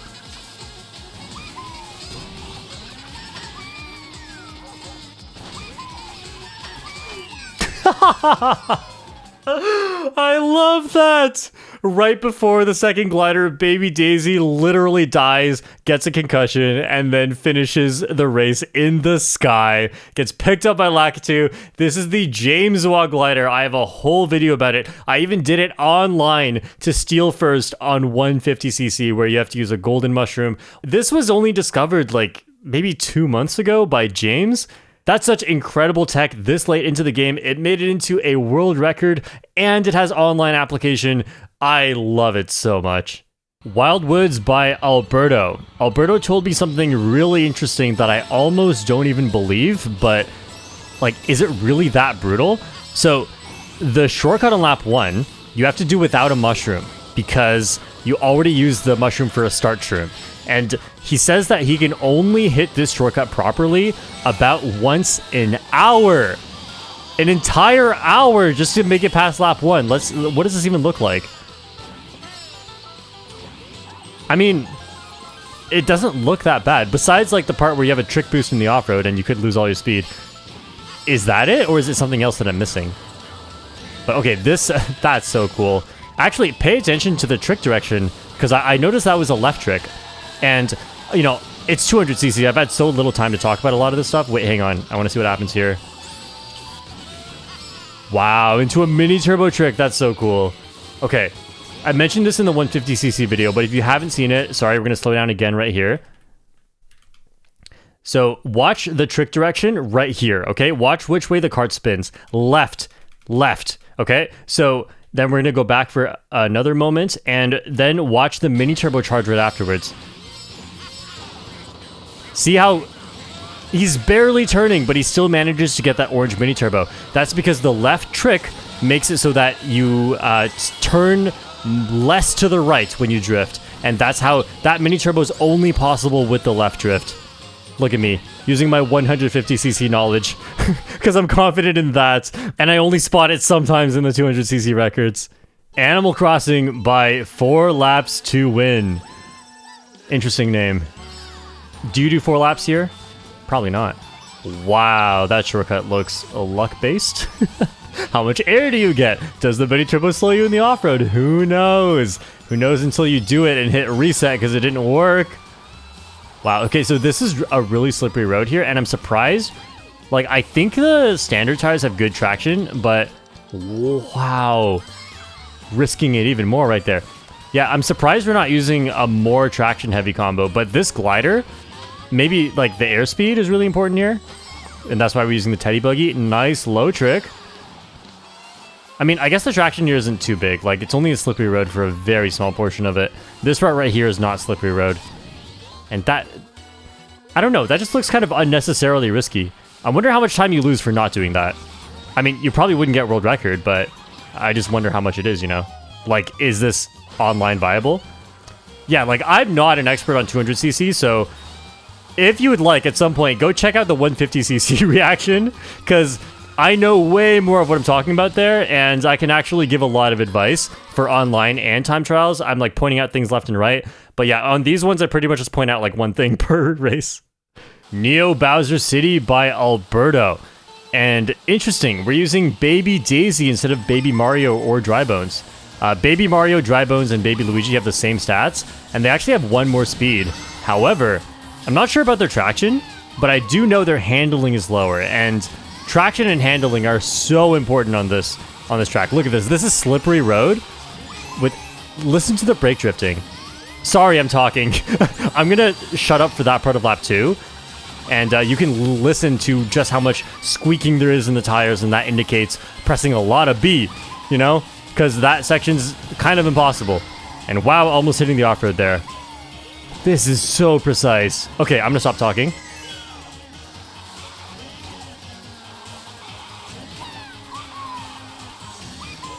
That section's already tough on 150cc. I can't imagine, like, how much practice it takes to get that just right on 200. And then a little low glider there to land earlier. Get this mini turbo. Wow, these are such tight lines. Now, one thing you might have noticed on some of these turns is the way Baby Daisy looks like she's slingshotting around. And that's because when you get your boost, especially on low traction, you actually can go backwards for a little bit at first. And like, it's a little bit unintuitive, but you have to prepare for that and use that to your advantage in these runs to get around corners. Just a really, really interesting and difficult thing to do. Ribbon Road by Army. Now, this one is really, really interesting. I know it has something to do with the final shortcut, and I did see it somewhat recently, but I don't really remember, so we're going to take a look together. Wow, that's shroomless. That just unlocked a memory. I knew that before. Holy. Look at how far we go to the left to make sure those tricks don't send us off the edge. Wow! Skipping the block. Shortcut here? Yep. Okay, he almost flew into the left side. Hopping over that. Wow. You can kind of see the slingshot effect here too. And look at how good Army is at managing these. Because like here, you can hardly use it to your advantage. It's just like whatever happens, happens, you know? Holy. Trick? Wow. So yeah, that was completely different on lap 2 compared to lap 1. This is some incredible stuff. And then drifting off that because the next turn's too sharp. Not losing speed there. Looks kind of luck-based to me, but I don't know. Don't ask me. Oh, wow. The wave cycles mean you shouldn't go for that part? Interesting. That was such a cool record. Yeah, like, when I play 200cc Ribbon Road, I don't go for any of those shortcuts. Super Bell Subway by Alberto. I'm pretty sure I've just never seen this one before, so let's all take a look together. Wow, the rare purple mini turbo. No trick off there to get the drift. Okay, a little bit of an off-road gap there. One mushroom for the shortcut, really nice. Yeah, on 150cc, it's really tough to do that with just one mushroom. Wow, okay. I think I know why we're drifting off that ramp. Besides just getting lower air, if you get a trick, you'll actually land where like the boost panel kind of stacks with the trick boost, and you don't get your full trick boost. But if you do a mini turbo, then you can just release the mini turbo whenever you want, right? And you can release it after the boost is already done. So let's take a look here.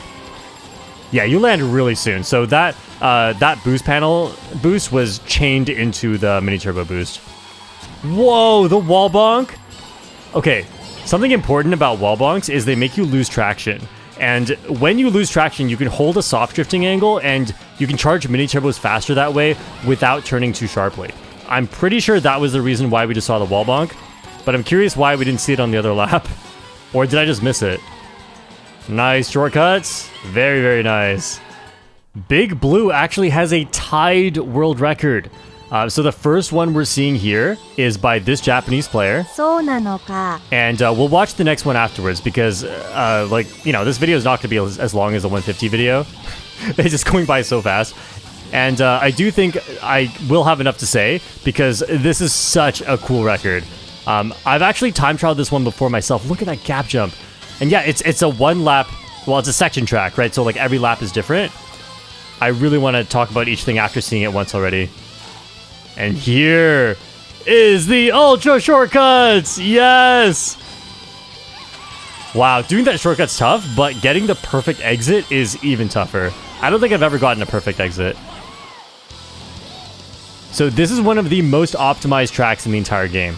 The difference between first place and 25th place is only 0.2 seconds. And apparently that's the average difference between first and second on most tracks. And that's the difference between first and 25th on this track. Wow, almost under 1 minute.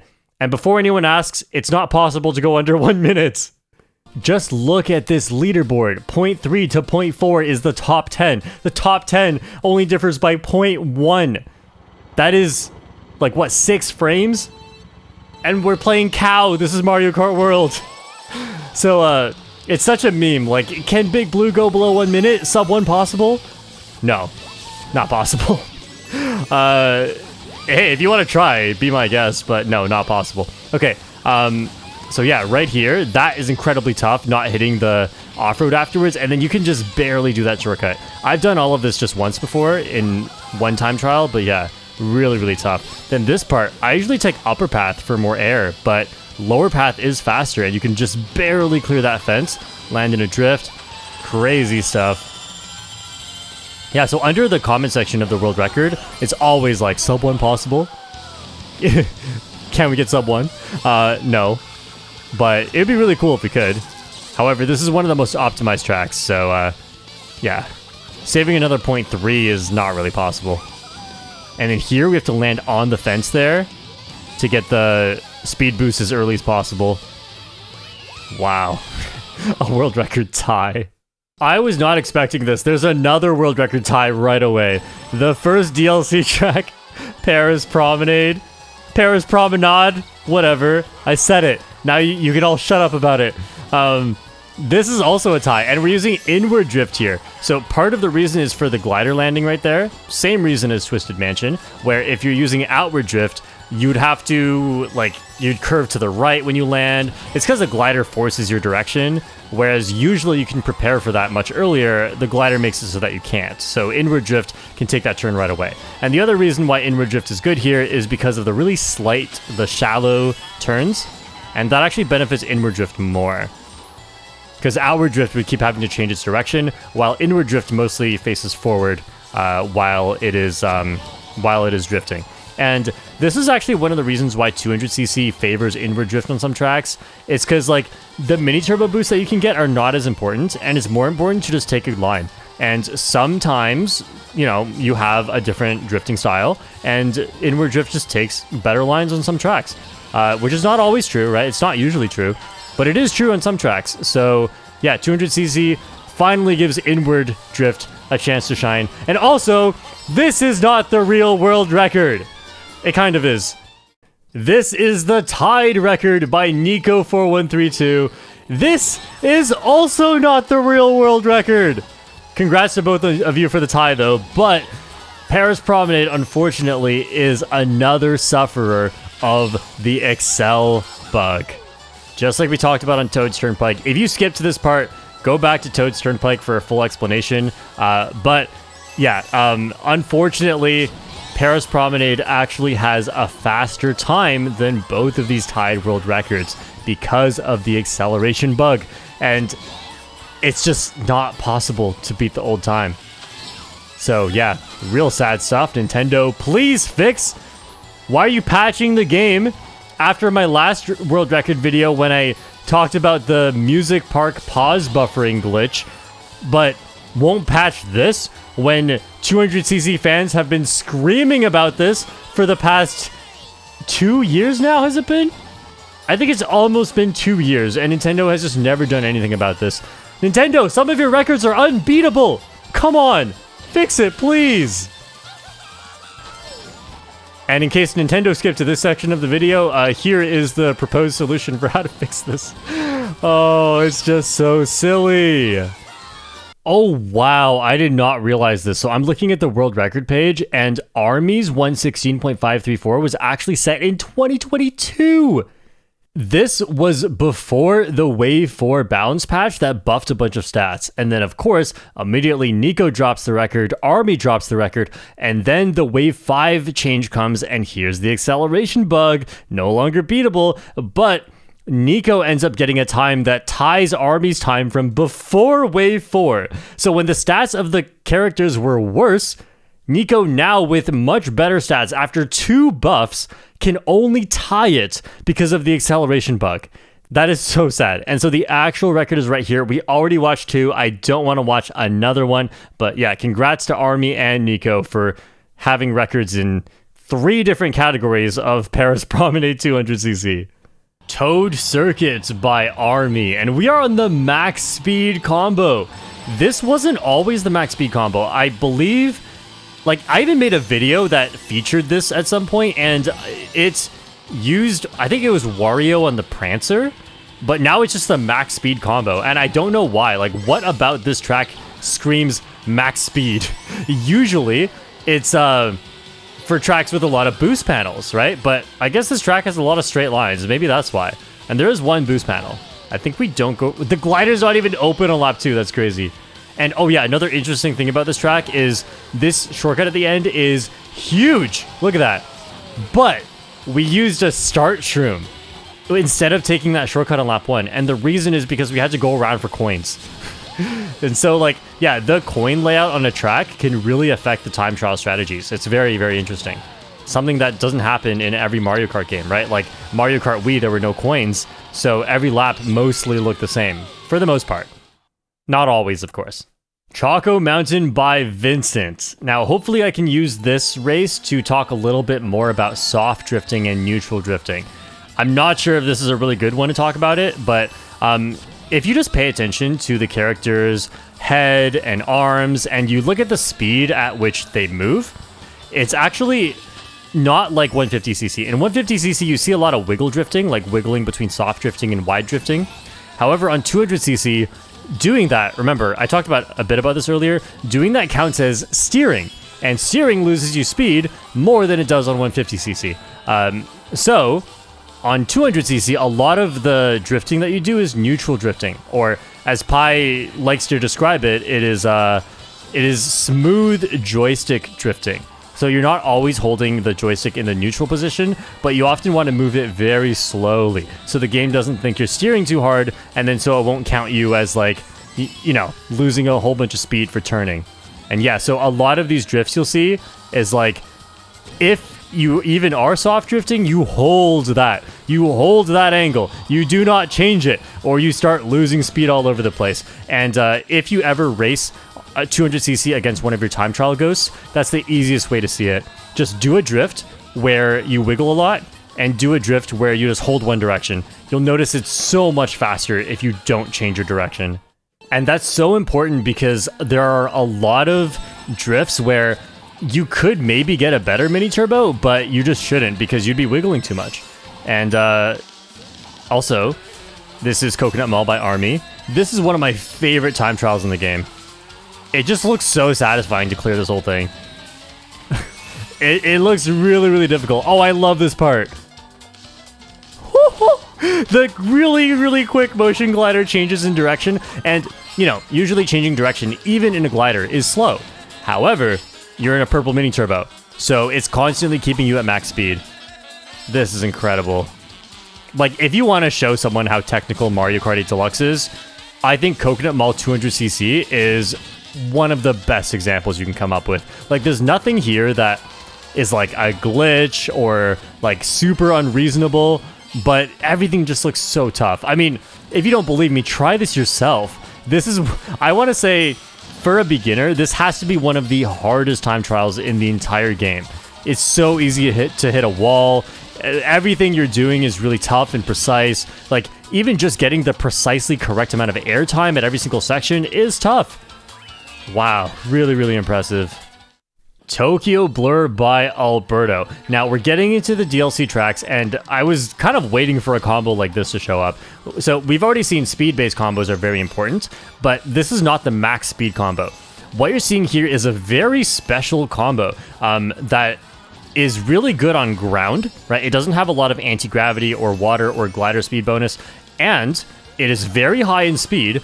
But why Gold Kart? Why Slim Tires? Well, Slim Tires and Gold Kart are pretty much like the highest speed parts that you can get that have absurdly high handling stat as well. So Wario here can actually take all these turns and not have it be too troublesome while still being able to have a really, really high speed stat. So that is the benefit. Actually, right there, I do want to back up just for this, because this is something that doesn't get talked about enough in this game, which is the handling stat.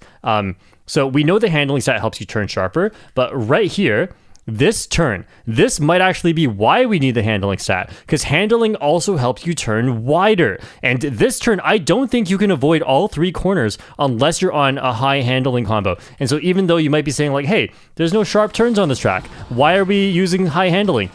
Also, this part right here, look at that. It might be, like, I might just be making this up completely, but I'm pretty sure it's for those two turns right there. That's why we want the high handling. Also, it probably helps a bit with the motion glider too, because air handling affects how fast you can move in motion glider.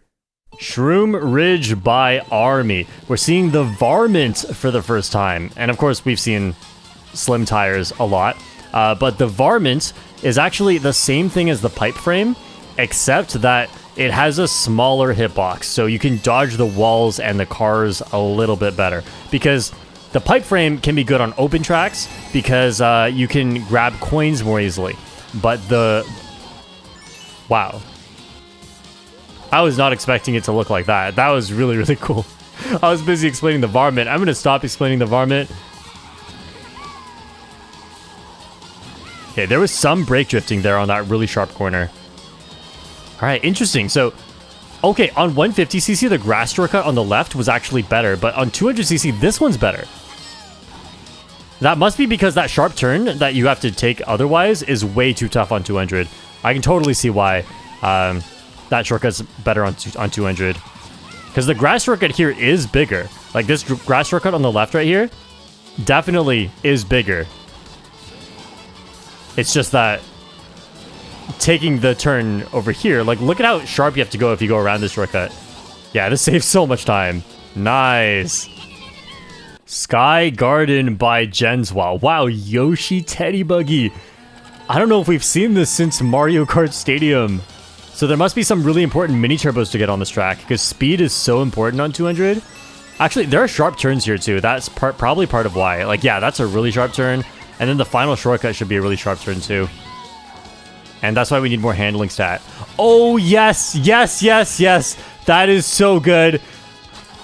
I got way too excited. Okay, that is something I want to slow down as well because to the untrained eye, it doesn't make sense what is even going on there. But let's slow this down right here.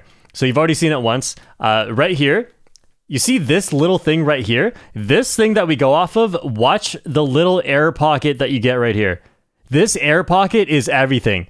This air pocket, when you get an air pocket like that, it makes it so that you can take the next turn sharper. I don't know why. It just does. And then so we take this turn super sharp, bonk into this thing, and then that helps you wrap around it. So that's like, that turn is so sharp, and you have two very, very important pieces of tech for how to solve that. That is incredible. I love the creativity, and Nintendo definitely did not realize when they put that little piece of plant on the ground that was going to make this time trial faster. That is insane. Look at that. Wow. It's kind of like a slingshot, you know? That is so cool. Ninja Hideaway by Scar. Now, when the DLC first came out and I was still new to this game and playing a lot of 200cc, I loved time trialing this track, and like most of the track is like just all right, but the ending is amazing. Okay, wow, that little trick boost, that was so cool. So we take top path on 200cc. We always take bottom path on 150, but top path here, there's more coins, and there is the gap jump. Oh, that is so clean. Even a mini turbo trick afterwards. That's the part that I never got. And the low trick off that looks like it's inconsistent. Because if you get too much air, you just fly off the road on the other side. And wow, nice, nice. The double trick there. I love Link's trick animations, by the way, with the sword. And this part right here, getting that extra trick on the ground, I don't think I've ever seen that. That's really cool. Yeah, you want to get an orange mini turbo there and trick really late. And that helps you get more airtime, I think. At least that's how I do it. I notice if I trick too early, it doesn't quite work. And as for alignment, you just try to align 45 degrees off the edge, because it's kind of blind, you know? With the pink tree in the way, it's hard to see where you're supposed to land. But yeah, there's a really cool way this one ends, too. This is one of the few things I know about 200cc, because I've time trialed this one before. I think we end in a right drift here. Yup, because if you try to turn to the right, you can't very quickly, but a right drift immediately sends you to the right, which is the fastest line to the finish line. New York Minute by Army. This is Pauline in the Koopa Clown with, what is that, ancient tires? This has to be the maximum traction combo. This is very similar to what I was using in that video. Oh yeah, I can immediately tell the traction is insane on this. Wow, okay, these lines are a bit unexpected. That's a really long drift. What, we still going? Insane stuff. This is like that one Tokyo Blur drift. The longest drift of all time. Wow, the traction's insane. That section is really, really slippery, and it doesn't look like it at all with this combo. Are we getting a long drift again? Yo, that is, like, all of that is just barely possible. But obviously, like, I imagine if it wasn't possible, we'd be switching to a combo with higher handling, so that's why it's barely possible, you know? It doesn't just happen to be possible. This is all planned. Maybe if it was more possible, we wouldn't be using Pauline. We'd be using, like, Waluigi or Funky Kong. SNES Mario Circuit 3 by the legend Vincent. And that last record had me thinking, it's probably not going to be too true on this track anymore, but just, like, because there's so much of not prioritizing your speed boost and instead just trying to stay at top speed and take a good line, I wonder if, like, I just don't have the brain for it, you know? I'm such an indoctrinated 150cc player that this is unfathomable to me. 150cc players, get your hands off your sticks and just take a good line. Oh, the little brake drifting there, that looks really tough. I've done that before, and if you brake drift just a little bit too much for the perfect line to take that sharp turn, you definitely just lose your drift in the off-road because you're going too slow. Nice little gap jump, barely getting that orange mini turbo, so precise here. The little bit of brake drifting there, then barely not hitting the wall there. Oh, the little air pocket on that drift. Then a slightly different strategy. Nice. Kalimari Desert by 4 laps to win. I think these are the same stats as the New York Minute combo. I can immediately guess why we're using this monster tires instead. I think it's for the coins right here. Yep, 2 coins at once. 2 coins at once, let's go. Big hitbox advantages. And there's no walls to avoid on this track, so having such a huge hitbox is definitely not an issue. Consistently getting those coins could definitely be so helpful. And this shortcut, I love this shortcut on 200. You cut off so much more than you do on 150. Nice, even a purple mini turbo off the glider. This is such a funny looking combo with the Koopa Cloud. I mean, this is what I used in the Max Traction video, except I used Bowser Jr. Alright, let's hold this long drift. Hold it. Ah, the frame 1 purple mini turbo, you couldn't even see it. And yeah, this shortcut over here takes 2 mushrooms, so we just avoid it. Wow, all these super wide drifts. This is insane. That is so nice. Waluigi Pinball by F. We have Yoshi Scooty. We definitely want Mr. Scooty here for the small hitbox to avoid the walls. And we got the start shroom there, obviously because there are no shortcuts on this track, so you definitely want to do the start shroom. Wow, okay, something I totally forgot to mention that you can really see right there in comparison to 150cc is fast falling on 200cc. So on 200cc, obviously you can take some huge shortcuts when there's no fast falling, but most ramps are programmed to make you fall faster.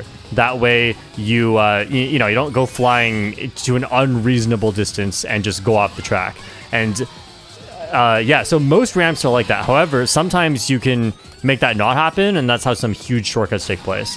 But yeah, here's like, if you look at the amount of airtime you get here, you land like right away, and it honestly does look like you're falling unnaturally fast. Although honestly, like on 200cc, a lot of the times, because we don't care too much about trick boost, oh, nice wall boost. Because we don't care too much about trick boost, often we avoid the ramp. Like, I think on Mario Circuit, for example, there are optional ramps and we just don't take them. So yeah, like, fast falling is there to make it better to take a ramp, but still, like, a lot of the times you don't want to take an optional trick ramp. It's only the ones that you have to take that you really notice the fast falling mechanic. Yeah, like, without fast falling, I wonder if you just fly into the out of bounds right there because you're going so fast. Wow, interesting. I think that was a right hop to land better. And then getting a bunch of hops there. That's a really interesting technique because, yeah, that's one of the sharpest turns in the game. And obviously, like, brake drifting the whole way through is way too slow. So we actually get a boost and hop and wall boost. Crazy stuff that you almost never see on 150. Sydney Sprints by Vincent. Okay, why are we on the Koopa Clown? Huh. Interesting. I don't think there's any traction on this track. Or, like, slippery road on this track, I should say. Unless I'm forgetting some. I don't think there is any. I wonder if it's just, like, the hitbox, or... Because I know the stats are almost the same as Ink Striker. Anyway, I'm going to stop worrying about that. Let's see. Get all these coins here. Honestly, I was kind of expecting an orange mini turbo there. I wouldn't be shocked if orange mini turbo doesn't lose much time there. Because, it really looked like the turn was about to end. And on 200, you pretty much just end your drift as soon as the turn ends. You don't really... Like, here it has to be orange. Yeah, okay, well... Honestly, that could have been blue, too. These are some weird ramps! What? Yeah, so we're not tricking on them, because the boost panel maintains a lot of your speed, even going into the next boost panel or trick. And tricking, remember, gives you more air, because a trick is a hop. So you would actually skip some of those and get more airtime, which is bad if you trick too much. Let's see. This is the same thing in reverse. One mini turbo trick. Yep, just hold one long drift, one mini turbo trick, and then a trick. Very nice. Just a trick on the glider. That part's really tough. It doesn't look like it, but that's a really sharp turn coming out of the glider, so it's a really impressive line they took there. Snowland by Alberto. I love this little combo. Okay, so we talked about traction combos, but Koopa Troopa, look at that. That's such a funny way to take the shortcut. And he's just wiggling around. He just keeps tilting over. He can't even control his carts. That's so funny. Yeah, so this has really high traction. This might actually be the maximum traction combo. And the cushion tires actually help here. So I made a whole YouTube short about how you shouldn't use the cushion tires, but the way that they bounce, that's why you typically shouldn't use them. But in a controlled environment where you know it's better, you know, obviously go for them. And the cushion tires here actually help because of the little bounce to take you out of the off-road after the shortcut. And that's actually a really interesting way we take the shortcut here. We like go into the off-road, lose all the speed, and then mushroom. I think we're losing all the speed because either you go really wide or like otherwise you can't fully turn around, right? You have to turn really like at basically a 90-degree turn into that shortcut. Nice stuff, Alberto. Loving the Koopa Troopa. Alright, that's it. The Koopa Troopa show is over. It's back to Yoshi. Mushroom Gorge by Scar. This part is interesting. Look at that. The little fence thing. And this is one of the craziest world records in my opinion. Because of something that happens on lap 3. You'll have to see for yourself. But here's a hint. Look at how many mushrooms we have left. It's a bit worrying, isn't it? How could we use a start shroom on one of the tracks with one of the biggest shortcuts in the game? I think this is the second biggest single mushroom shortcut in the game, but behind Snowland. We have no more mushrooms. What's gonna happen? Scar, are you really gonna do it? And look, the fence thing, 3 for 3, that's crazy. Getting super bounces on the mushrooms. And the mushrooms have fast falling too on 200cc. It's not just other trick ramps. You fall way faster here, otherwise the mushrooms wouldn't work. Look at that! That was shroomless! We have to watch this again. Look at this. Mini turbo, touch the grass, but you don't lose speed! And then fly over the fence. And somehow that saves time over using a mushroom there. Because you get to use the start shroom. You lose so much speed coming out of it, but it's okay because the race is over. Scar, you are a legend. And think about it, you have to get a perfect lap 1 and lap 2 before even getting to attempt that on lap 3. Crazy stuff. Sky High Sunday by Drago. So we are tricked out with the anti-gravity stuff, but unlike other max anti-gravity speed combos, we actually do want a high mini turbo stats as well, because there's so many trick boosts, and your mini turbo affects your trick boost speed. Thanks, Nintendo, for making mini turbo overpowered. At least in 150cc. In 200, it is not overpowered for sure. Oh, I forgot about this! Nice! Ta-da, says Rosalina. Oh, wow, that is incredible. I remember when I first saw this track, when it first came out, I thought I was going to love it because this shortcut exists. But it's not that practical, and you don't even use it on 150cc usually. Unless it's the world record. Yeah, this is crazy. Let's see this again. How does this work? No trick, mushroom on landing, and immediately get that orange mini turbo. Wow. So a lot of the orange mini turbo overlaps with the mushroom boost. But I think the reason why we have to get it anyway, one is, of course, you have to hop. And when you hop, you get rid of your mini turbo.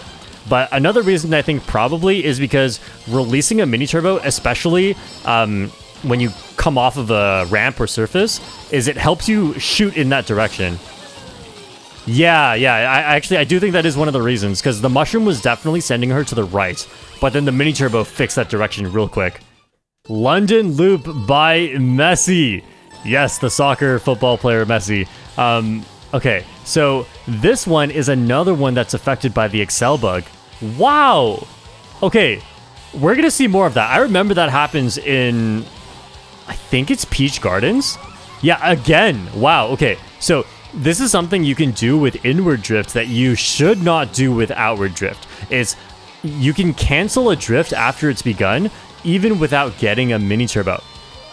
I'm not 100% sure on this. I think it has to do with fire hopping in Mario Kart 8, and Nintendo patched it for Mario Kart 8 Deluxe. I think it has to do with that, but don't quote me on that. But yeah, like when you start a drift and then just don't get a mini turbo, you lose a bunch of speed on outward drift. But on inward drift, you don't. So you can use this just to align. And there are a lot of very shallow turns on this track. So inward drift actually benefits here on London Loop. Also, this is affected by the acceleration bug, but the track was unoptimized enough that even post-acceleration bug, the old record has been beaten. So even though this track is affected by the acceleration bug, this world record is just the world record. However, it would be really cool if there was no acceleration bug, and Nintendo, fix it please, so we can get an even faster time on London Loop as well. Oh, the acceleration bug really affects a lot of tracks, and it's just so unfortunate. Boo Lake by Alberto. I love the button tires here. That has to be for the anti-gravity speed, but also I love that it matches Boo Lake. This track is really, really tough. Look at how... Wow, you actually hit the wall there? Okay, and then get that coin. Lining up for those 2 coins right after landing is really, really tough. You get a bit of a slingshot effect from landing, and a slingshot effect from that mini turbo. Yeah, all of these alignments for the coins are extremely tough. One of the toughest tracks, I would say, for me personally, to actually grab all these coins while being fast. Look at that. That is insane how early you have to release that mini turbo. And then, wow, look, we're being so close to the edge on every single side. You can see the fast falling there too. Right here too. Wow. Hopping over everything. Like, you could fall off or hit a wall almost everywhere on this track. I've never bothered to time trial this track because I knew it would be too hard. And ending on the railing. Nice. Optimal line. Rock Mountain by Grace. Grace is goated with the inward drift vehicles. This is Yoshi Bike again, sponge tires for the maximum airspeed, and Yoshi Bike also has maximum airspeed because it shares stats with what do you call it? The Teddy Buggy. And when I say airspeed, I don't mean when you're in the air, I mean when you're gliding. So specifically gliders. It's not like when you go on a trick ramp, that doesn't count. Okay, let's see. One mushroom here. Oh yeah, we don't need to use the ramp because it's not 150cc anymore. Okay, hop right here, yup. Kind of like a cannon glider where you hop on it. Oh wow, we take this pipe? Didn't even know that. On 150cc, you take the pipe on the right. Wow, that little hop right there to get the airtime. It'd be so funny if that was to use the airspeed, but no, that's not a thing. It's actually, I think it's for the same reason as what I talked about on Wario's Gold Mine, where you actually take a shorter line to the glider if you are in the air there, so you don't have to complete the whole dip. You're in a slightly straighter line. That's so cool. What a cool little optimization. I saw that before when I was first starting this game, and I didn't know why, but now I do. And delay that mushroom use just a little bit, so you come out of the off-road at full speed. Nice stuff. Wow. That is really fast for a really long track. Speaking of long tracks, we have Maple Treeway. I think it's the second longest track in the game. Alright, so this was done by Vincent. Oh, okay, very important there. If you want to go watch it back, I'll just explain it. We didn't use a start shroom because it won't last all the way into the shortcut. But you still want the benefits of the start shroom, so you use it as early as possible. And you can see that the mushroom flames on your tires end right before, or like right at the end of the grass. So it's basically like mushroom as early as possible. Oh wow, a little half pipe there too. Nice. Little drift trick. So I can definitely see why we're using the speed combo in this track, because there are a lot of straight lines on this track. However, there's also a couple of really sharp turns, and that's why we're on the speed combo that has the best handling. And this was exactly the same combo as we used on Tokyo Blur. This is actually so common on DLC tracks, and you know, 200cc, a lot of the combos are, they hold the world record because of the composition of the track, like, you know, how many gliders, how much is ground, how much is anti-gravity, how sharp are the turns, and that determines the world record combo. Well, you're gonna see that the DLC tracks have a lot in common because a lot of them actually are gonna use this combo. I don't think we saw this exact combo a single time, maybe. I might be misremembering, but I don't think we saw this combo a single time in the base game 48 tracks. And then this is so far at least the second time that we've seen it in the DLC tracks, because the DLC tracks, you know, we're pulling from old games, right? So there's not a lot of anti-gravity, there's not a lot of water, there's not a lot of spots for gliders, so a lot of it is really just ground. And a lot of the older games had sharper turns too, so we definitely want the extra handling from the gold cart and the slim tires. Berlin Byways by Technical. This is another combo we've seen before, and I'm thinking we need to charge some better mini turbos, or we need to take sharper turns like right here, and that's why we're using a slightly less speed, more handling combo, but still on the slim tires. The slim tires, besides the rollers, are definitely like one of the best tires. I think, I don't know actually what's more common, the slim tires or the roller tires. And by the way, we saw the wood tires a few times. The wood tires are the same thing. So yeah, these are definitely the best on 200cc. It just depends on, do you need more acceleration and mini turbo, then go for roller, or do you need more speed, then go for slim. But you pretty much always need handling, and they're both tied for maximum handling. Yeah, really, really good dodging of the cars here. These mini turbos that they're getting, I expected a few longer drifts, but just a bunch of blue mini turbos. Oh wow, the little air pockets. Sorry, I did not expect that sound to come out of my mouth. That's kind of embarrassing. Okay, shortcut right here. Without a mushroom. Oh yeah, because there's a huge shortcut at the end. Wait, did we use a start shroom? I don't even remember. Anyway, yeah, like the air pocket right here, don't even lose speed. And that's such a sharp turn. I can imagine that might be why we're using Luigi Teddy Buggy instead of the Wario combo. Peach Gardens by Vincent. King Boo Teddy Buggy, my old main. Nice. Bro made it into a world record after all these years. Also, I mentioned something earlier. I'm so sad I was wrong. I mentioned something about ending your drift with inward drift before the mini turbo comes out, and then I think I mentioned Peach Gardens as one example. I'm not entirely wrong, because that is true on a previous world record.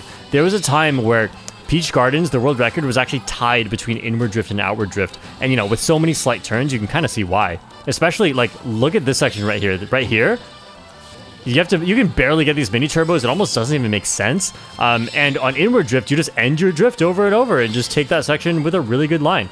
I remember really appreciating the advantages of inward drift on this track, but unfortunately, well, I don't know about unfortunately. It is what it is. Outward drift has the...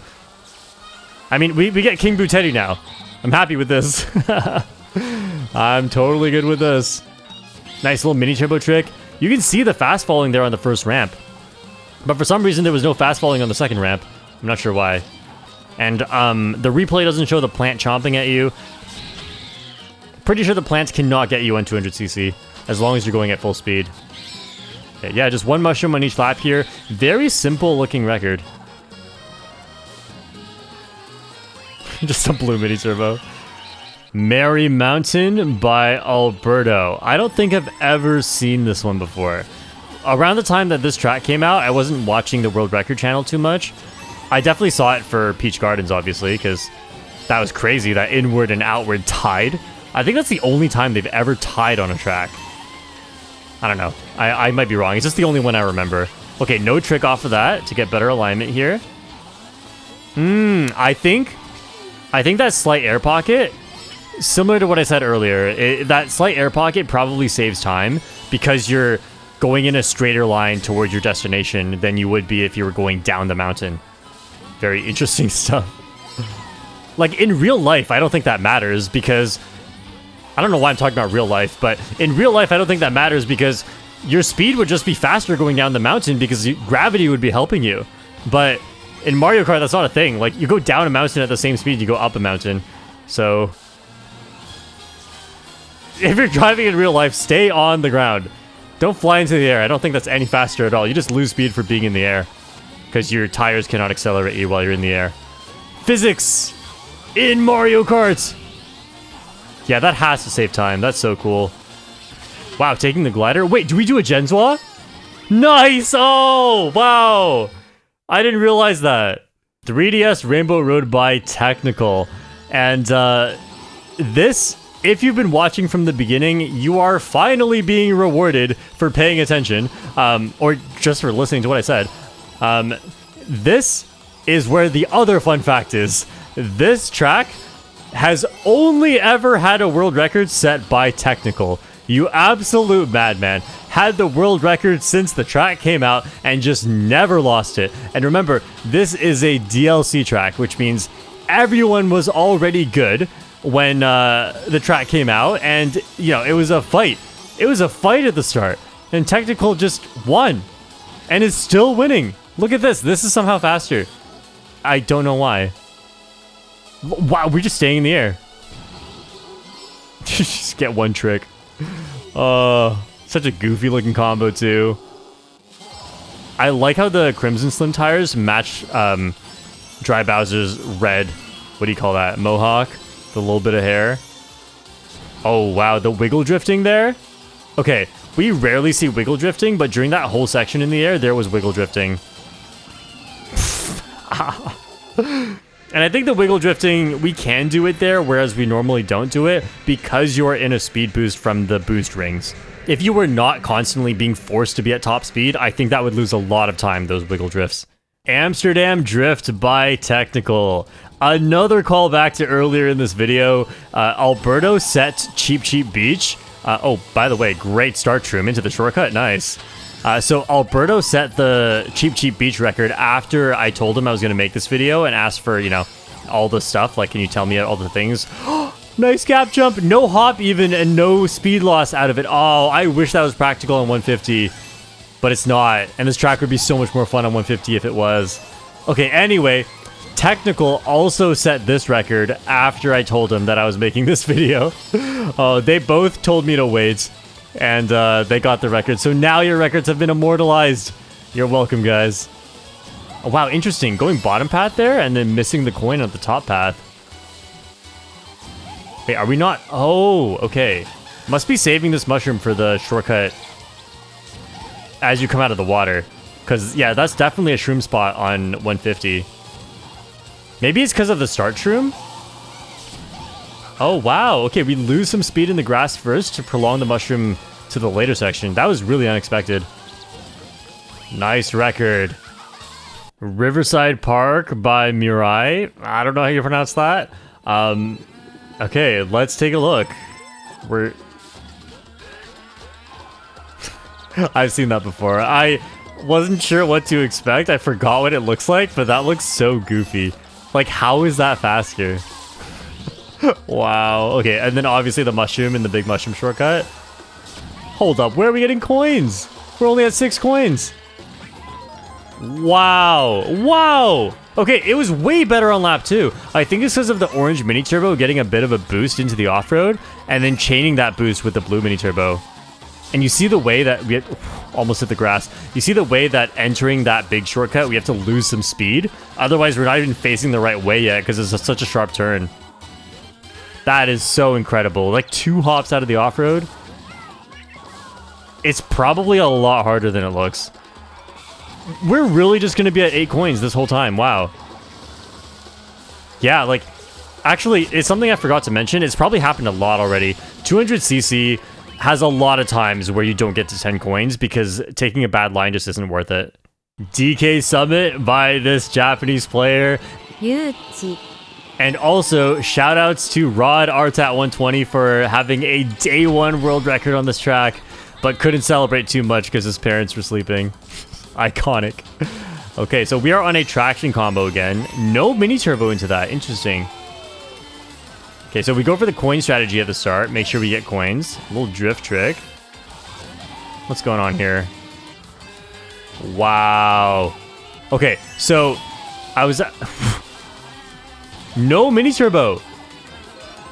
Crazy stuff. That's... Yeah, I do know that the half pipes are really glitchy on 200, and if you get the mini turbo, I don't know if it's faster or not in theory, but probably not. But even then, like, you can very easily detach from the half pipe and just fly into the sky. I'm sure you guys have seen clips of that before. I've even done it with the Waluigi Wiggler combo. What is this? Okay, so I've heard that you don't have to use a mushroom there, and theoretically, it's faster to use the mushroom somewhere else because it's actually possible to do that shortcut in a way that lands you right on the boost panel. And based on this world record, I don't believe it for a second, but a reputable person told me, I forgot who, sorry, it's one of the people I credited at the start. I'm so tired right now. But yeah, it's possible, and I don't really believe it, but it's possible, and I don't even see how that's possible. Like, you have to use the mushroom there.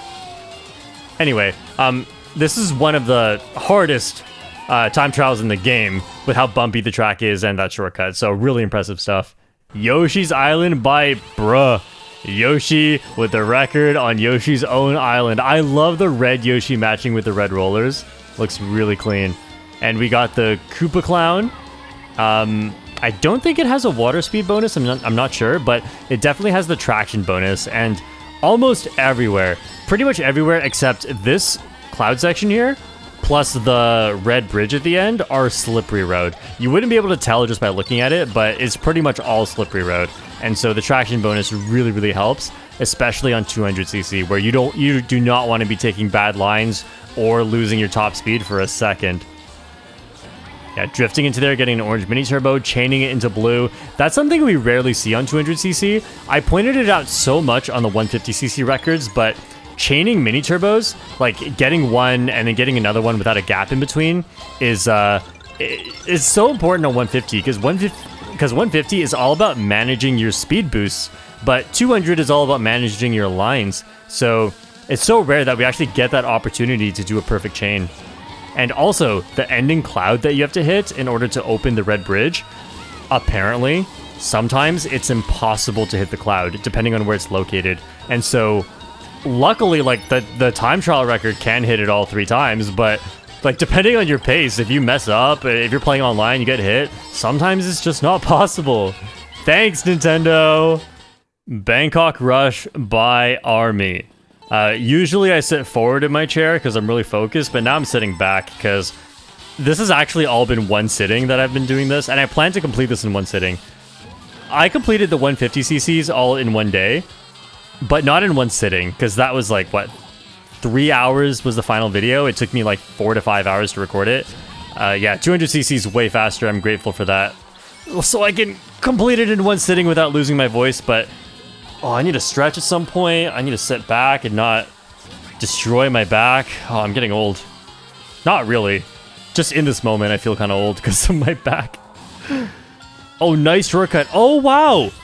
Release the mini turbo right away. That's kind of like Yoshi Valley. Okay, nice shortcut here. Interesting extra trick, too. So that's kind of like Yoshi Valley, where, or Shy Guy Falls, where you get the mini turbo in midair right after leaving the ground, and it shoots you forward. And because otherwise you'll shoot into the air, and I think you'll just shoot sideways from the mushroom. Based on experience, it looks like that's what would have happened. Oh, I thought that was an orange mini turbo for a sec. I was really confused. That was purple. That was like frame 1 purple, where the sound didn't even come out. Yeah, this record looked a lot like 150, to be honest. DS Mario Circuit by Miguel. This is, I would say, one of the harder tracks on 200cc, and like one of the intuitively harder tracks on 200cc because the turns are just so sharp. I'm curious if we even get to 10 coins this run. I'm curious if we even get to 8 coins this run. I have a bad feeling about the coin situation. We are going to be at 6 coins after lap 1. 7, 8. I think we're going to get to 8 coins. No, we're not getting this coin. I think we're going to get to 7 coins. Holy. I mean, with turns this sharp, do you even want to be going that fast? I think we're going to pick up 1 more coin right here, probably. Like, right at this turn. That's probably it. I doubt we get another one on lap 3. That's crazy. Yeah, coins are really sparse in the DLC in general. So weird. Thanks, Nintendo, again. Also, this shortcut being shroomless is insane. I've done that shroomless on 200. It does not look nearly as pretty as what you just saw. Oh, wow, we actually got a coin. Okay, it ends at 8. I was proven wrong. Disaster averted. Waluigi Stadium by Genswa. There are sharp turns here. There is slippery road. Obviously one of the toughest ones unless you're using the max traction combo. Well, I don't think this is max traction. Actually, I think I remember this track used to be Koopa Troopa as the world record, but now it's Yoshi. Interesting. I wonder when that changed. Wow, that's a lot of coins. 1 half-pipe boost. The 150cc brain cannot comprehend this. What is that? Okay, I raced against Short Koopa on this track on 200cc. I promise you, I didn't do a single thing. I didn't do a single one of these things correctly. Wow, you don't even trick off of that. That mini turbo sends you so far into the off-road. That is crazy. It's the same thing I talked about earlier with the mini turbo right after going into the air. You hear orange mini turbo and it slingshots you around that turn. The high traction helps so much. Like some tracks have slippery road, but there's not a lot of turns. But when the turns are this sharp, the traction is so important. Look at that. The slingshot again with the orange mini turbo. Fly so far into the off-road. Waluigi Stadium is my baby, but not 200cc. I know nothing about this version. This is like Waluigi Stadium from another universe. Wow, incredible stuff. Just a blue mini turbo to end it. I think it's one of those situations where if you trick, you're gonna end up past the line. Singapore Speedway by Alberto. Now, I was talking about the Wario Gold Kart Slim tires before. I last saw a lot of the 200cc records a long time ago. I feel like that was the record combo on this track, but it just isn't anymore. Interesting mushroom use. So we used a start shroom and one after the cannon glider. Honestly, yeah, that's the thing. Like, after cannon gliders, sometimes they slow you down by a lot, especially on 200cc. So it really makes sense why you want to just get your speed all back there. Shroomless? Yep. I think the next shortcut before the glider is probably going to be shroomless too. And I imagine we saved this mushroom for the end of lap 3. Also, I'm making a lot more mistakes in my speaking now. You can tell when I'm getting tired. I don't usually speak this much in one day. Okay, yeah, so here, very interesting stuff. So the conveyor belts, you want to stay on the red ones. And the reason is because the faster you go, the less time you spend on the conveyor belts. And the math of conveyor belts slowing you down or speeding you up is... Whoa, Genswa glider! Okay, yeah, the math is like, it only matters how long you stay on it. It doesn't matter how fast you're going. So that means if you stay on it for less time, you get slowed down less. And so on 200cc, taking the faster line is actually worth it. But on 150cc, you take 1 green and 1 red. Athens Dash by Bruh. Now, actually, no, there's a really big shortcut here, but it needs a mushroom, and I don't think it's used in the world record, but I learned it from Troy's video. So, yeah, let's see if they use it here. Okay, they don't. All right, so it's right there. You can skip a huge section. But you need 1 mushroom to do it, and I don't know why it's not worth it, if it has to do with coins, or maybe there's a better spot for the mushroom, but yeah, that's unfortunate. That's a really cool thing. It does save time, but, you know, time trials only show off what's most worth it in a 3 mushroom speedrun where you have to get up to 10 coins and, like, you know, finish as fast as you can. So yeah, not every shortcut that's good, or, like, will show up in speedruns, which is a bit unfortunate. Oh, no trick there. Okay, interesting.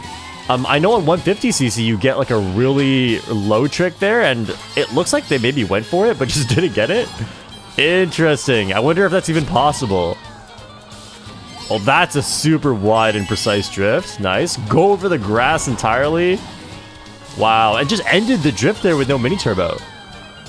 It's probably because the boost panel's right afterwards, and it's fine. Nice. That was so cool. Daisy Cruiser by Army. I think this is a good time to talk about it. I would have expected, if I didn't know any better, I would have expected a lot more crazy shortcuts on 200cc. But I guess just like with the fast falling and with the out of bounds zones, with Lakitu picking you up, there just isn't that much. Wow, that's a really precise line. Yeah, like I feel like you'd expect there to be more. Like there is the big blue one. There are some, but they're just, I don't know, there just aren't as many as you'd hope for a game mode like 200cc. And so if Mario Kart World ever gets 200cc, which is unconfirmed as of this video, it would be really cool to see to see like some more crazy shortcuts, because you know those are always really hype. And I know like some really casual players don't like shortcuts. They almost feel like huge shortcuts are cheating. But like they play against other casual players. They're not going to encounter the shortcuts. Like these shortcuts are just hype. Everyone loves Mario Kart Wii partially because the shortcuts are insane. And 200cc, like, yeah, it's really cool. There's a lot of precise driving, but you know, there's so much potential here for shortcuts and we just don't get it. It's a bit unfortunate, the design philosophy behind this game. Moonview Highway by Matt. This is the max speed combo again, and this one's really funny because Moonview Highway is like, this is also the world record combo on 150cc, and 150cc doesn't see anything like this unless it's like max anti-gravity speed or something. But yeah, like it's just all boost panels. You're not benefiting from the mini turbo stat, and you go faster on boost panels when you have a higher speed stat. Nice wall boost. I've been calling them wall bonks a lot. I think it's called a wall boost when you use it to wrap around a corner like that. Almost hitting the wall there, getting barely enough room. Yeah, this combo's handling is so low. And also, I want to mention, I just remembered because of hitting that coin, the acceleration bug is on this track too! However, this track was introduced in Wave 5. And Wave 5 of the DLC is also when the acceleration bug was introduced. So, there's no such record that is unbeatable on this track. This track has always existed with the acceleration bug. So yeah, nothing we really missed out on here, but if the acceleration bug got fixed, I wonder if this track would have a faster record. Yeah, that wall boost looks so clean. Very, very nice run. It's so nice seeing something so different. Squeaky clean sprints by Bruh. And there's some slippery road here, and there is also water. So we definitely want to use the Streetle for the max water speed. Alright, let's take a look here. What mini turbos are we getting? Just orange. Not going for the Shroomless shortcut, going for coins. I think 150 does that as well. A drift, yep, 150 does that as well. Wow, great orange mini turbo release and kind of slingshotting around all the pink goop. Low trick, very nice. Purple mini turbo. Crazy stuff. Oh, the extra trick off the little thing. I didn't even know that was there. Okay, okay. This is a bruh moment. Sorry for making a reference that goes way back. I'm making you cringe through your computer screen. Or I don't know, if you've never heard that before, you probably thought that was pretty funny. The joke being that the world record holder here is named Bruh. I'm gonna stop talking. That ledge, like, I didn't even see it the second time around. I knew it was coming and I didn't see where it was. Okay, so no Shroomless shortcut here. I guess on 200 you're going too fast and maybe you don't align perfectly to like land on that little thing in the off-road. And that's another wall boost, really cool. And you don't need the water stream to make top path here on 200. Nice, that looks so tough. Los Angeles laps by Zay. And I'm really curious how this beginning part goes. Like, where are we using our mushrooms? Oh, start shroom, okay. Then we probably skip this shortcut here. Okay, yeah. And then obviously we're gonna use a mushroom on the big shortcut here. Wow, going over the rocks? I was so confused where we were going for a sec. Nice little shortcut there. I think that's possible on 150 as well, but it's really tough and not really worth going for online. Okay, orange mini turbo, of course. Probably orange here. Really tight lines. Okay, yeah, I got a trick off that to get over to the coins there. I got 3 coins, really nice. That's Shroomless! Amazing. I remember hoping that would be Shroomless when I first explored this track on 150cc, but unfortunately it wasn't. I'm glad on 200cc it is Shroomless. Also, I wanted to mention that the acceleration bug actually is just... It holds true for every combo on every game mode. It's not just 200cc fast combos. However, it doesn't really matter. It's like almost a negligible difference of how much it slows down other combos. which is why it's such a big problem on 200cc. Okay, that's probably the last I'll mention of the acceleration bug. That mini turbo was unexpected. That's like some 150cc tech. Sunset Wilds by Panda. I'm actually curious why this is not a streetle track. Because don't you need traction on this track? Interesting. Maybe the acceleration of the... I don't know. Streetle acceleration is high. I can't think of one reason why it would be the pipe frame on this track. Oh well. Whoa. That's a crazy coin grab. Actually, Pi was telling me about this. That, coin number 7... I didn't think I would realize where that is, but yeah, coin number 7 is the tough one. And we just saw it right there. Yep, it is tough. Because, yeah, there's no other coin to grab until all the way over here, if you want to. But Panda didn't align for it, because not necessary anymore. Interesting that that's the biggest shortcut. I guess because you can take this one shroomless here. And then orange mini turbo and slingshot out of it. Delayed trick there, interesting. One hop out of the off-road. This all looks so impressive. This track is like one of those ones where when you do everything right, it just looks normal. But if you like, everything can so easily go wrong. And yet somehow, of all tracks, we have a world record tie here. This is Sunset Wilds by Pi. Okay, so I'm expecting to see pretty much all the same stuff. Yeah, coins at the start. Maybe a delayed trick here? No trick, huh? Maybe lap 2? I don't really remember what happened in lap 1, but let's see how Pi tackles coin number 7.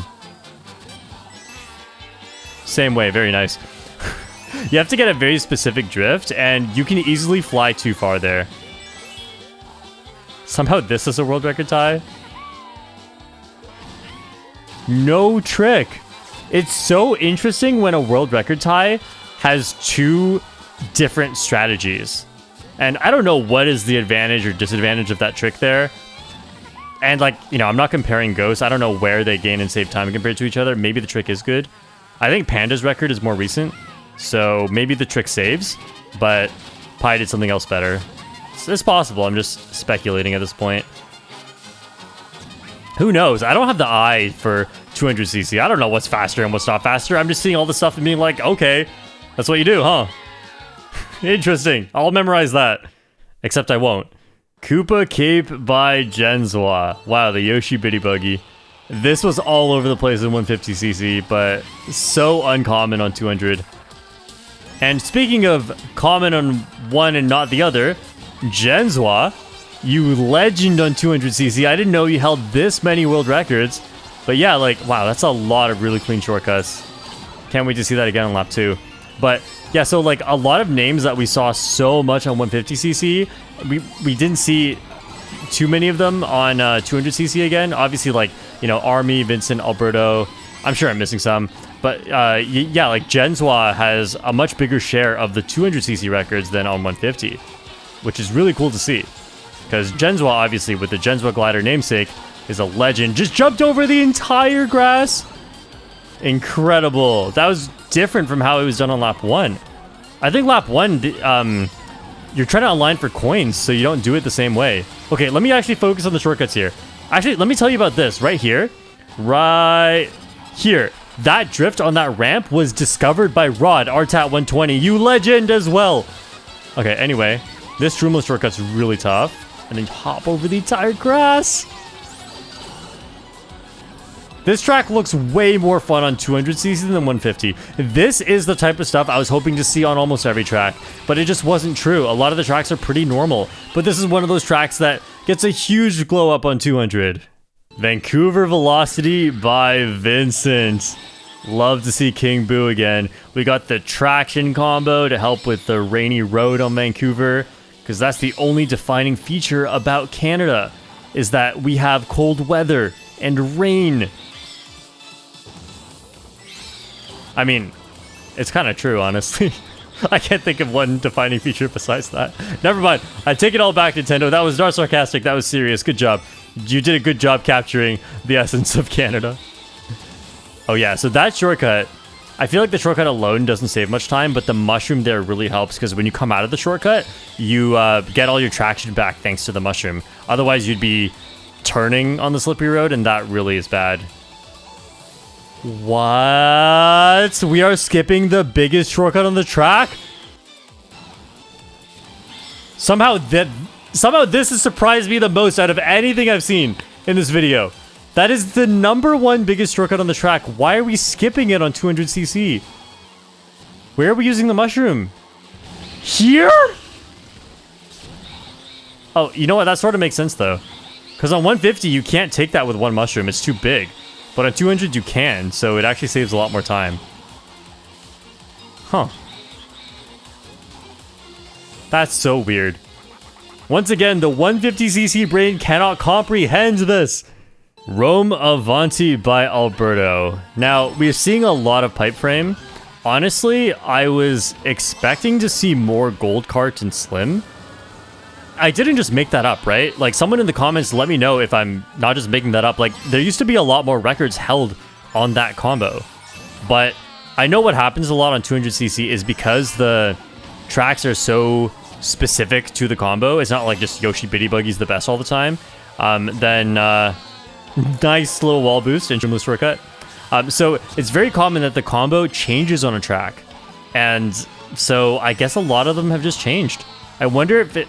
Oh, I wonder if it has to do with the balance changes. Maybe pre-patch, there were more of that combo, and then now, like, the Yoshi class obviously got buffed, so we're not just using Wario Gold Card all the time.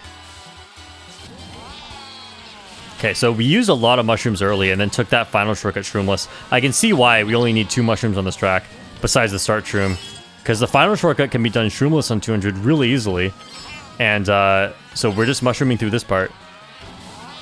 I can imagine that would be so slow without a mushroom going around, because you're like, you lose traction from coming off the ramp, and it's a really sharp turn. DK Mountain by Zay. I have to imagine this is one of the toughest ones, specifically because of the final gap jump shortcut. Okay, start shroom, obviously. There's like no mushroom shortcut on this track. Fast cannon glider. Hop onto it, save a 1/10 of a second. You know, watch the 150cc reaction if you want to learn all this stuff, because that was basically Pro Guide 2.0. Nice double mini turbo trick. Wow. Do you see the weird physics, like, because of the fast falling? Oh, wow. Shroomless shortcut? Kind of shroomless shortcut? What? Not even going to... I go higher up to turn around on 150 than Zay does on 200. Insane stuff. I don't know how you do that. That's gotta be so hard. Like, that is so much harder than it looks. I know that the way a lot of people do this one on 200 is not even like that. It's not even with the whole drift, like exactly how you do it on 150. Drifting the other way, getting a huge...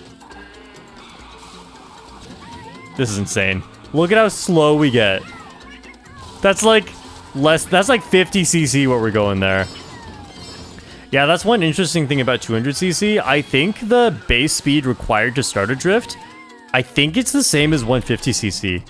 Or at least it's not scaled to match the speed proportion. So what that means is when you brake drift on 150, if you get too slow, your drift just ends. But on 200cc, if you get just as proportionally slow, it's still fast enough to keep that drift. So we're going like super slow here. It looks like the drift should be ending based on my 150cc brain, but it's just like 200 is just different. It's really just built different. Daisy Circuit by Vincent. Hey, we have Luigi. So Daisy probably is not quite optimal stats, but I'm glad her man Luigi gets to have the record on this track. Oh, right. Okay, so not going for shortcut, because you can get 3 coins here instead of just 1 for shortcut, and we use the start shroom anyway. So this is kind of like Toad Circuit, where we're not going for the big shortcut at the start. Well, I mean, I guess the shortcut on this track is not even that big, but yeah, just for the extra coins, because look, we're so low on coins. Are we going to get coin right here? And then... Okay, now, so the shortcut leads into 1 coin. So we're going to get the coin right here now. Nice. And the purple mini turbo motion glider. Very, very nice. Okay, just an orange mini turbo instead of purple. I'm sure purple is possible there, but it would not be faster. Hitting the extra boost panel there. Some alignment hops. Oh, driving straight. Let's go. 200cc.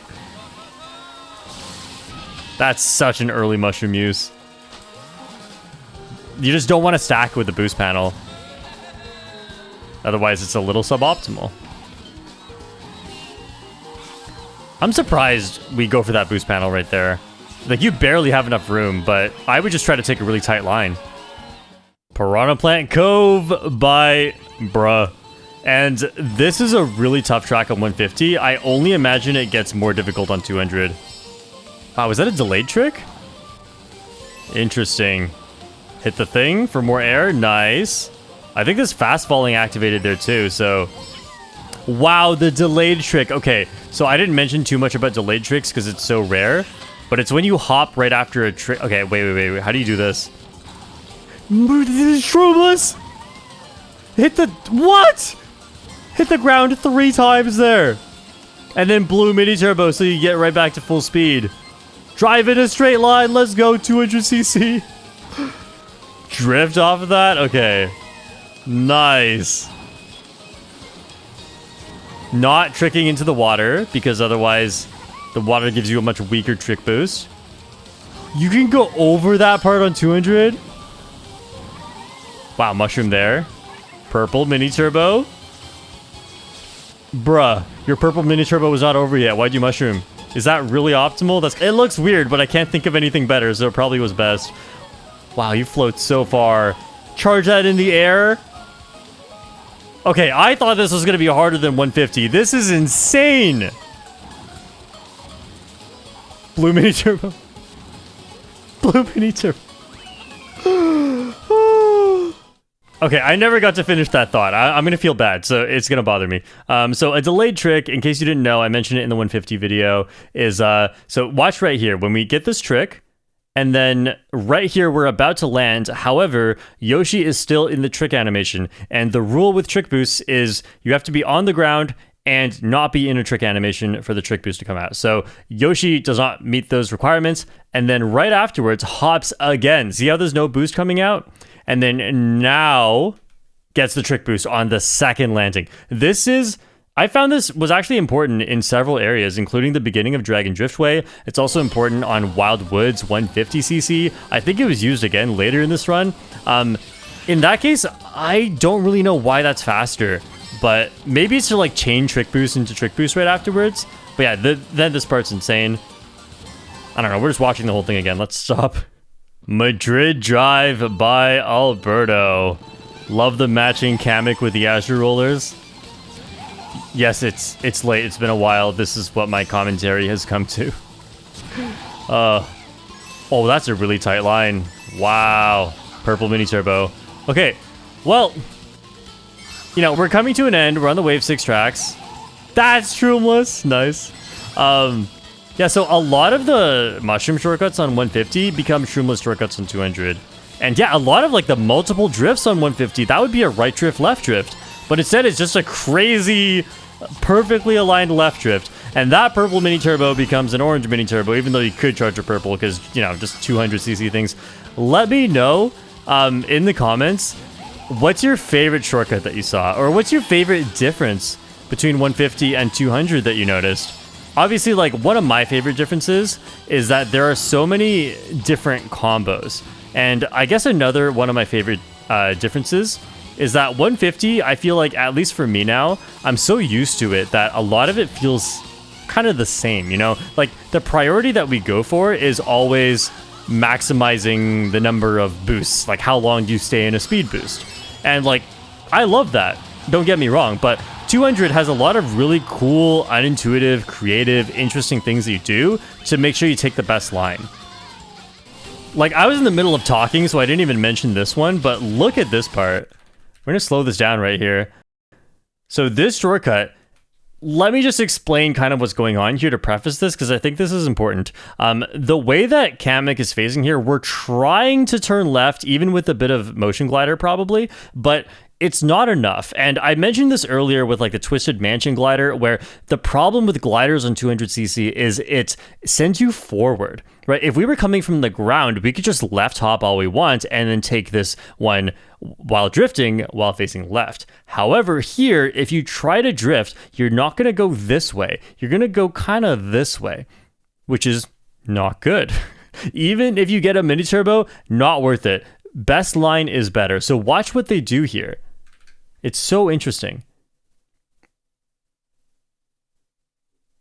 Just drives and hops, and then has no boost coming out. So again, the 150cc brain cannot fathom this, because why would you do that? On 150cc, you have so much time to get this drift aligned just right. But on 200, you just drive. It's so funny. Oh, yeah, it's so creative. I love this stuff.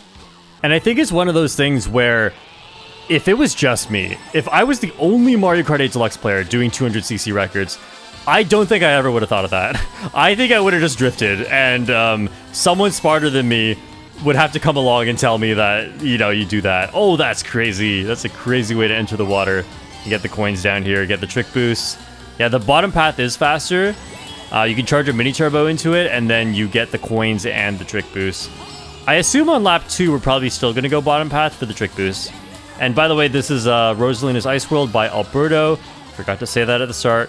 We're using high traction combo again. Actually, I think Koopa Troopa has the highest traction, but Rosalina has a traction bonus that is really good. So if you want high speed, this is definitely the way to go. And the low speed, high mini turbo one, you know, for sharp turns like on Snowland, that one was with the Streetle and sponge tires. No, it was cushion tires there. Sponge tires have the same stats. I'm losing my mind right now. Also, apparently we take the top path. That's so interesting. I was just explaining the trick boost, and Alberto's here like, no, that's just 150cc, and also lap 1 of 200cc. And this, yeah, that mini turbo, I think it's to chain with the trick boost. Sorry, chain with the boost panel, otherwise the trick boost would just overlap. SNES Bowser Castle 3 by RB. What is this goofy 150cc looking combo? And that start shroom. Yeah, the shortcut on this track is not big enough. That's so crazy on 200. Like, Nintendo didn't make the start boost fast enough. So, I don't know. I want to say most tracks use the start shroom, because most tracks don't have a shortcut that's that big. Or at least that big that requires a mushroom. Or even if it does, sometimes you skip it for coins. Very interesting. That's all I gotta say. Oh, wow! The wall bonk too, we do that on 200? I didn't know that. I thought 200 would be too fast and you wouldn't be able to align in there. I know you do that on 150 and it's crazy. It's even crazier looking on 150, but I'm so shocked we do that on 200 as well. I'm learning so much new stuff today, and I'm definitely gonna forget all of it because I don't play enough 200cc to reinforce these ideas. Wow. Yeah, because it's such an awkward line if you go around anyway. So that really makes sense that not only is that just faster, but it must be much faster. And the little wall hit there probably helps too. Are we going to get the fall into lava thing at the end here? No, we don't. Yeah, there's not enough room to do a caisson slide like on 150. Final track. This is the Yoshi Mii suit. Wii Rainbow Road by this Japanese player. Yoshi. And I'm seeing a lot of hops here. Interesting. I imagine we go on the half pipe for coins. Yep. Wow, that saves. Yeah, so the mushroom boost you get after it, or the half pipe boost, it probably saves a lot of time too, because you're on a fast combo. Wow, okay, so no half pipes at all. Don't even need a speed boost on 200cc to clear that shortcut.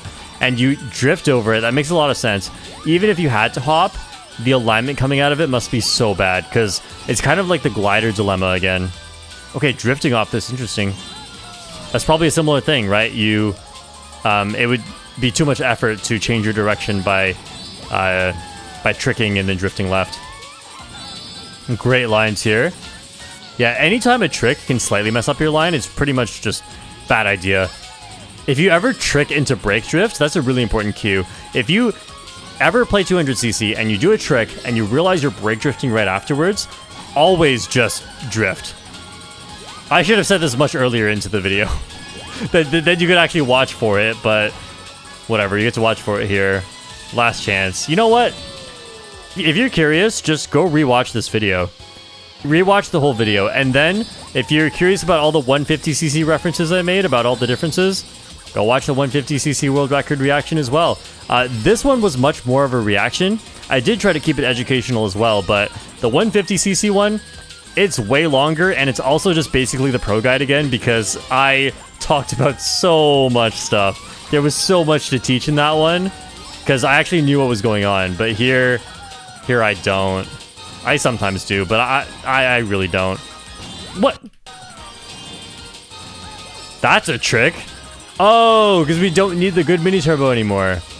Yeah, because the race is ending. That's crazy. That counts. Longest track in the game.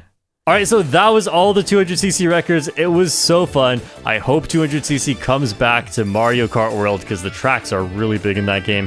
Anyway, I reacted to all the 150cc records as well. You can learn so much from there. I also did my entire own journey in 150cc time trials.